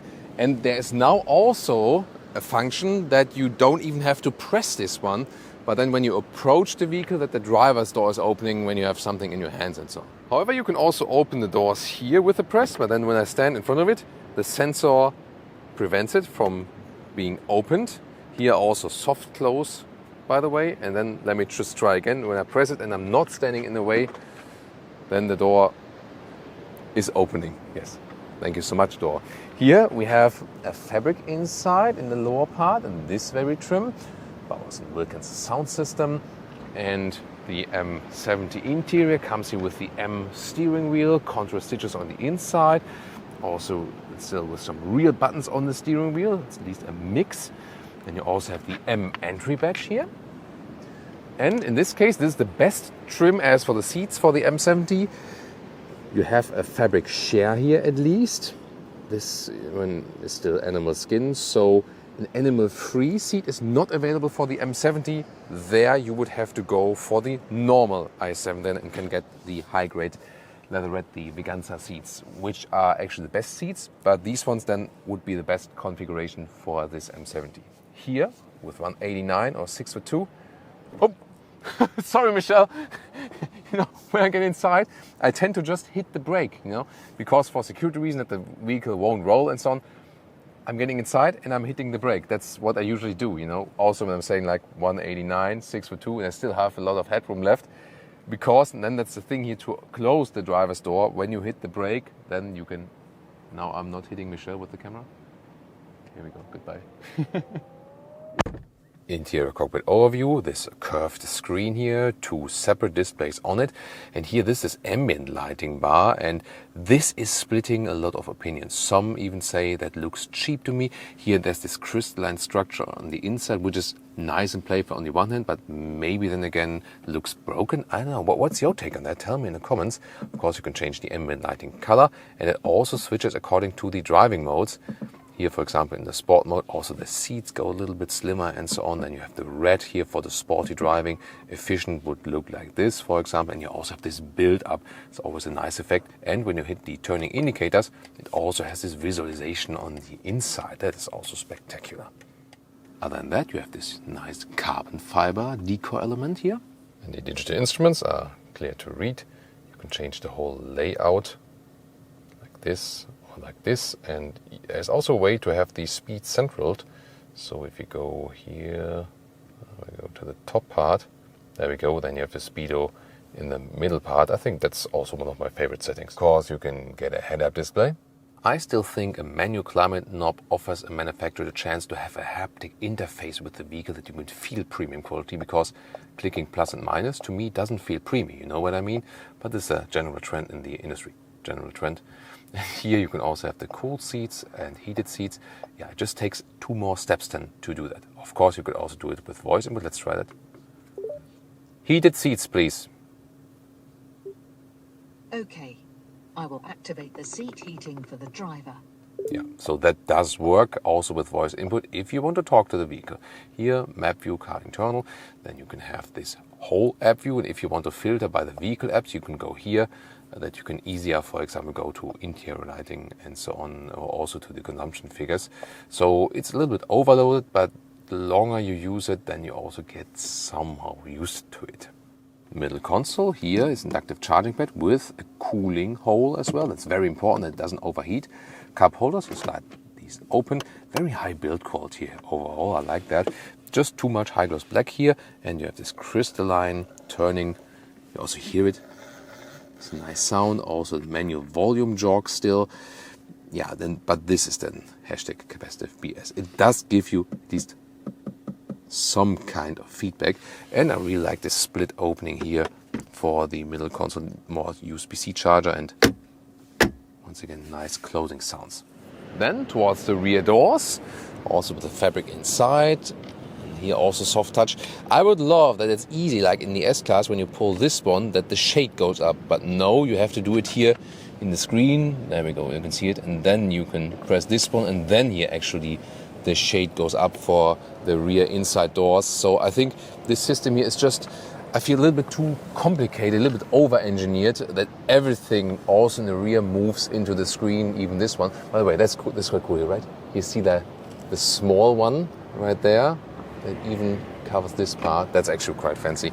So first of all, in the rear seating, it's very comfortable as for the ergonomics and so on. And this is the seat as I would be driving. Still have enough legroom left. Of course, there's this long wheelbase. They just have one very version. So back in the days, you might have split between short wheelbase, long wheelbase. This is just one 7 Series to fit it all now. Here's some USB-C chargers with iPad holders in the back part of the seat. There we go. Close it. And the interesting thing is, first of all, look at these extra pillows here, fabric pillows. They are super nice and soft.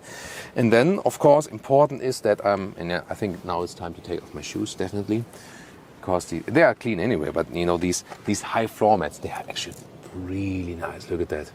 It's just fun to, you know, feel and hug the floor mats here. That's beautiful, high floor. And then this is then the executive seating here, and this one is also equipped with the special executive package, and you can see that when the back seat here has this enlengthenment in the lower leg area, and I'm soon going to show that to you. First of all, let's move further to this one. This is the middle console you can fold down, and then you can also fold up this like the cup holder thing. Here is also inductive charging pad with cooling function, and this one you can open for USB-C charging. And that's good that it's not like falling down super quickly. Yeah, I like that. I think I had another version where it did. Not quite sure about that. So yeah, that's actually a nice middle console as well.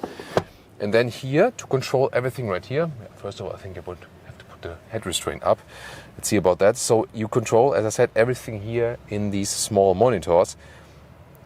Not only for the blinds, also for the seats and so on. I mean, what's also cool that I can at least have a close all or open all. So when I, for example, go for open all, also here this top shade opens. You can see it's a fixed glass roof, and you can have this shade and it rolls in the front. So in the rear you still have headroom. This one here is the optional widescreen for the rear seat entertainment. Also soon more details to that. And of course there's also a shade in the rear, and I can also separately press that here in the monitor, and then we go with the shade in the rear. So that blocks a lot of the sun then out. Then let's take a look at the seat controls right here, adjustment. So the easier thing is, of course, I have one button here actually to set the lounge position. And then you can see this front seat is beginning to move forward. It takes a while, but you can just relax during that, and yeah, maybe like enjoy the high floor mat when you have taken off your shoes, because that will be very crucial at this moment. Very interesting, by the way, I have compared S-Class and 7 Series before. Oh, now the lower part also goes up, and the visibility from the driver's seat to the side mirror here is better possible because the seat goes more forward even for the driver. That's also an interesting aspect. Now you can see here this lower part also has moved up and the whole seat is moving forward. Then this footrest is going up, and here with my size I can very comfortably sit in here, and that's not possible in every executive sedan with my height here.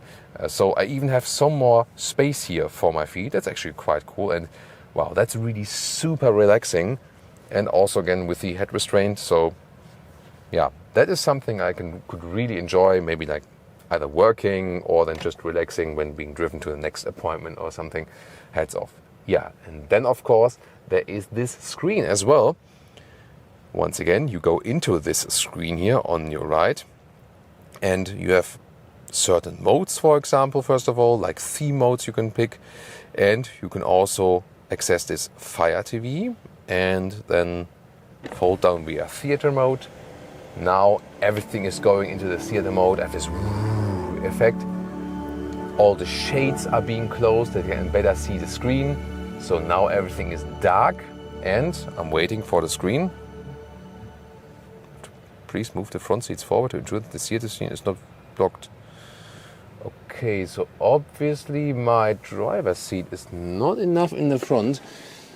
Let's see about that. This is live on Autogefühl, so we don't show you everything just faked and filtered, but live.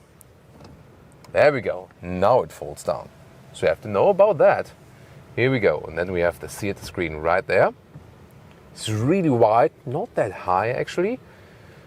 They say it also fulfills all the safety regulations. And there we go. We have different apps. You can watch Netflix, Amazon Prime Video, YouTube as well, Disney Plus and so on.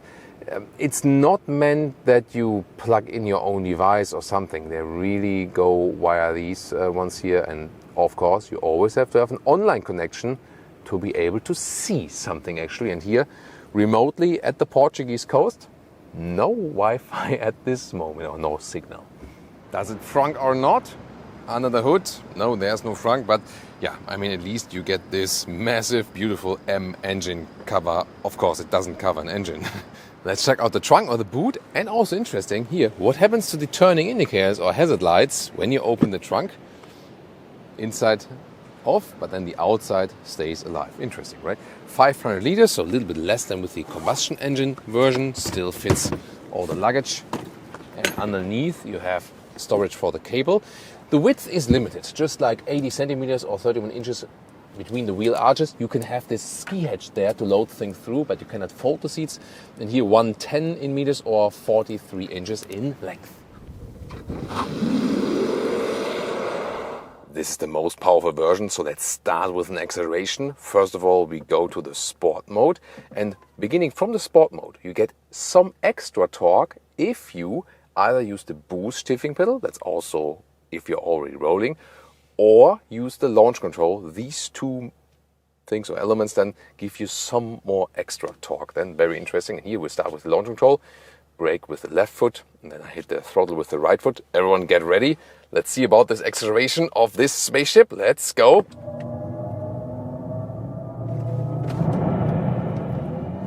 Woo! Plop, that's 100. Woo! Whoa, that went really quick. Wow. Whew. Yeah, gets you the adrenaline rushing. And you also heard these iconic sounds here. You can turn them off. They are most prominent in sport mode and also when you really floor it down, when you're more into the normal driving modes and so on, here personal, and you only slightly hit the throttle, you just hear something. But again, you can also completely turn it off if it's maybe annoying to you or something. Here in the sport mode then, a little more prominent. It's also, of course, good for the show effect and so on. Here, I love to hit the turning the turning stalk here. It's just giving you a very good haptic feedback. This sound chime you heard before now here when I was stopping, that is this stop sign chime. It's a special one to give you a warning for the stop sign. Rear axis steering, you feel really when you're driving slowly that the rear, is like a little bit of like fishtailing. It's not the most natural driving feeling, but it is very agile, and of course it's really good when you ease the car around, maybe like something very narrow, turning circle and so on. So the rear axis steering is a very helpful feature, especially for a vehicle that has such a long wheelbase like this one. I can show that to you right here now. So when I'm just turning right and then when I go back, I'm not sure if I can make that in one turn, and then we can have one more acceleration out. So here we go. Right, and then I directly want to turn left again. And see here, it's easily done then with that rear axle steering. That's actually pretty cool.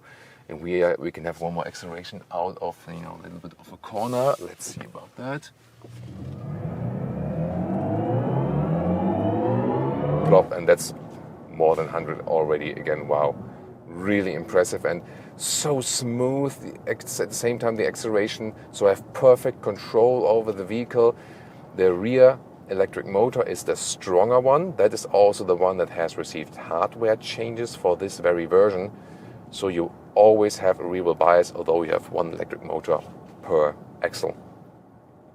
Yeah, I mean, I'm generally a fan of rear-wheel drive cars, so when there are rear-wheel drive only versions,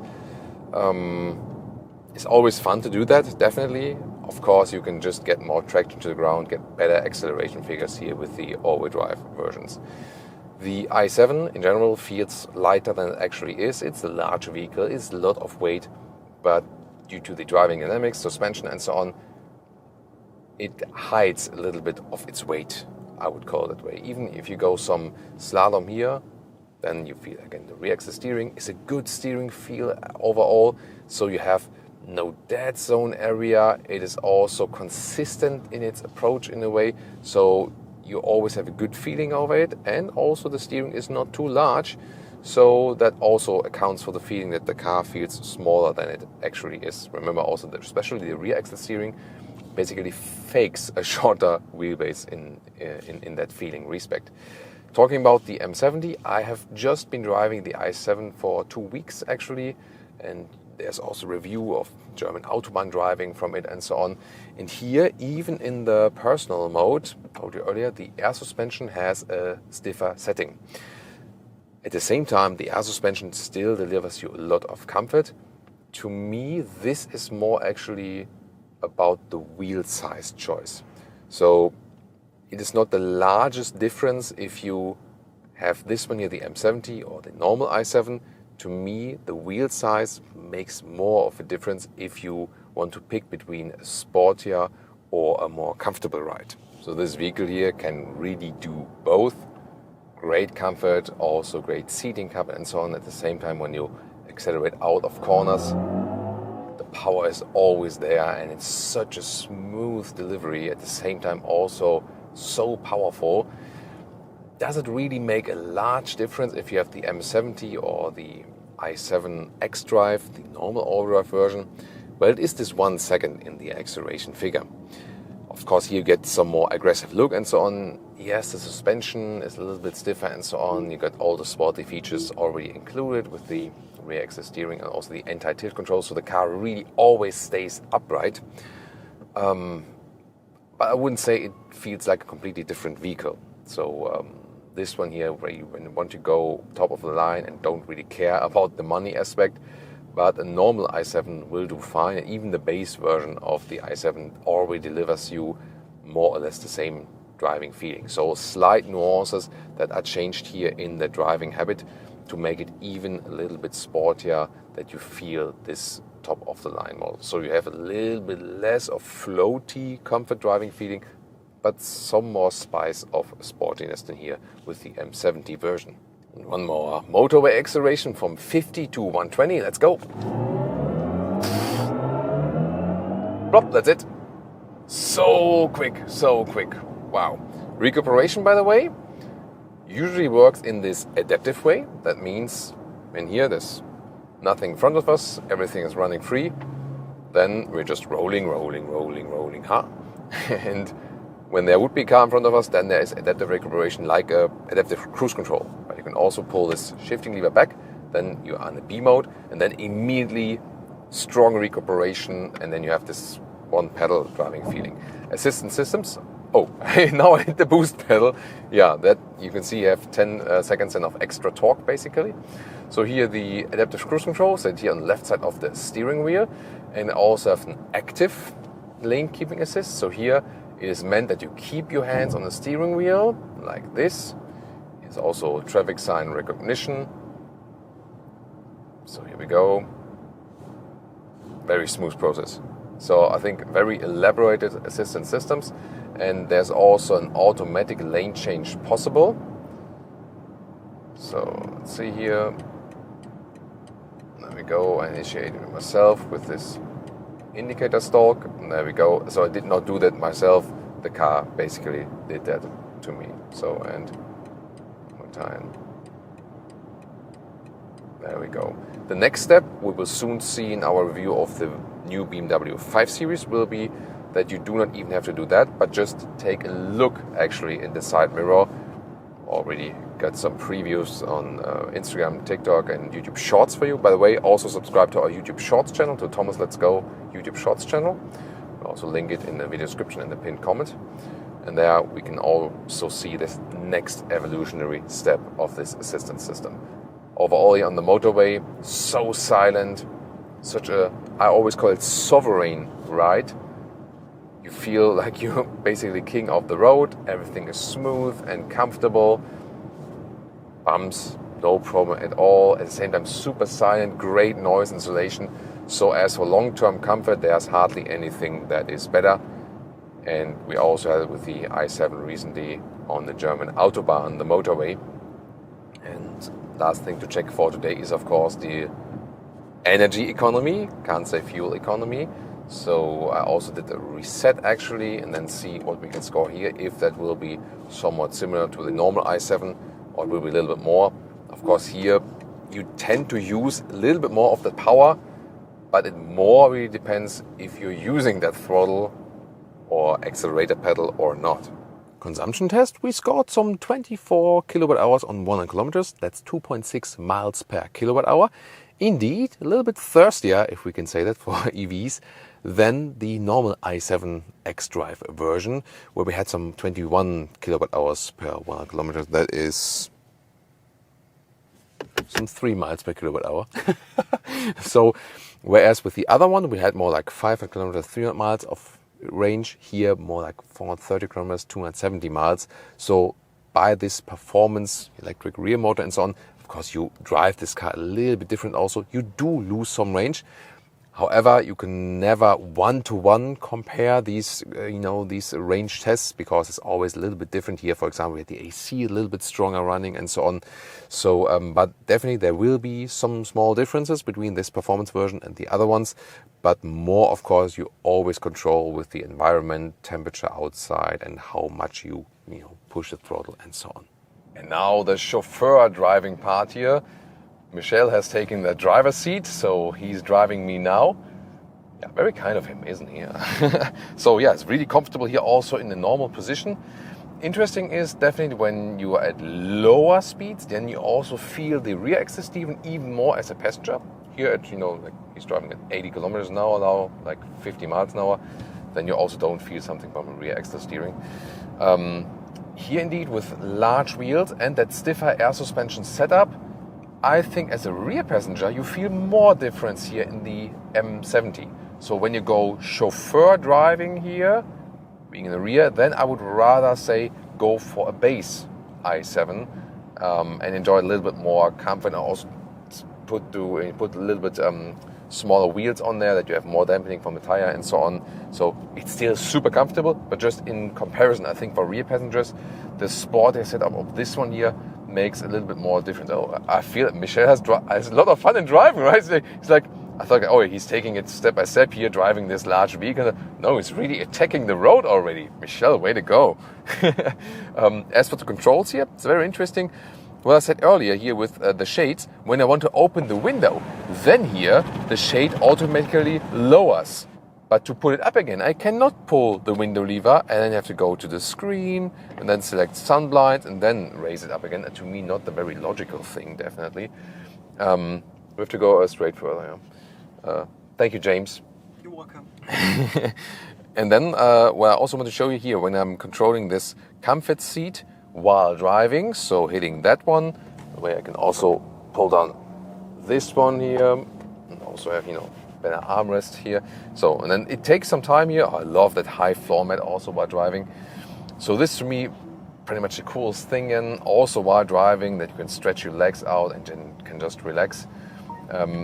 By the way, as a driver, you need to sit a little bit more behind, that you can still see the side mirror, but it's at least possible. Now Michel is a little bit, not as tall as me, so I'm not sure. How is it? Can you still see the side mirror, Michel? I can, yeah. But not like the entire one, or just a little bit? I would say 95%. 95? Yeah. Yeah, that's reasonably good. Yeah, and then I can make myself comfortable here. Wow, that's such a great driving experience here. And I mean, at some point, of course, you could also argue when you have a sportier setup that maybe also with the anti-tilt control, G-forces are maybe evened out. You can argue pro and con for that. But I would rather have it a little bit softer here in the rear, I think. But anti-tilt control probably is a good idea. yeah, at this moment I think hardly gets better than that as for the rear chauffeur driving experience. Do you still need some Rolls-Royce or Bentley for that one? I would say no, and especially considering that BMW has better things to offer actually than Rolls-Royce. The only thing you get there is that you pay more money. Just can say that in that way. And now to our conclusion here for today. The Mercedes S63 AMG has the best sound in this comparison actually. So it looks really menacing, definitely, and it also drives very well, no doubt about that. The plug-in hybrid concept, however, makes the car pretty heavy, and I also felt that a pure 8-cylinder here would have been a better choice because it just gives you a more puristic driving feeling, whereas this somewhat electrified driving feeling was a mix in between something, you know what I mean? So I would rather, especially here for the performance luxury segment, rather go for pure combustion engine or then again for a pure electric version to get actually the best out of each concept. Of course, there might be a use case where also the plug-in hybrid makes sense depending on the driving profile.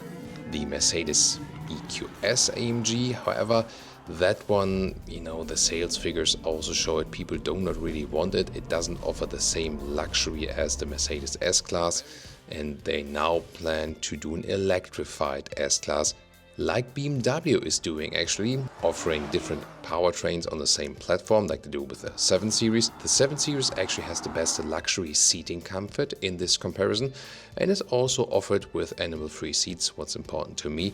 And here it really depends on what about your charging infrastructure, if you go for the electric version or if you still go for the combustion engine version. The Audi S8 is also a great vehicle to drive, no doubt about that. Also great in comfort, doesn't offer any animal-free choice though. And with the Audi I also felt that they always master this compromise of sportiness and comfort, so offering both at the same time. The Audi RS7 is a little bit sportier. I think the most beautiful car in this very review, just from my subjective take on the exterior design. And that's also a reason why I wanted to take it in this very review. Although of course the S8 is the more comparable one to the other vehicles. The Porsche Panamera is the most driver-focused vehicle in this very comparison, so I would also say it offers the best driving fun. However, the long-term comfort would also be then a little bit less than with most of the others here. Overall, if driving fun and this really driver-focused concept is the most important thing for you, then it would indeed be a Porsche Panamera. And I also really liked, for example, the setup with the Papita fabric seat we had in the plug-in hybrid version recently, but also here in the plug-in hybrid turbo version in that review. So a really, really decent pick, and as I said, offers the best sporty driving characteristics. So this one would be one of my favorite picks, and the best favorite pick overall as for the comfort, especially long-term comfort, would here be the BMW 7 Series. And then again, I would check if I have the proper charging infrastructure needed and also with the long-term travels and so on. And it really depends on the country. But overall, my pick here would be BMW 7 Series and the Porsche Panamera. Porsche and BMW are, from the reliability and service standpoint, also the better ones here at this moment in comparison to Mercedes and Audi. Which one would you pick and why? Tell me in the comments and join us for more comparison episodes.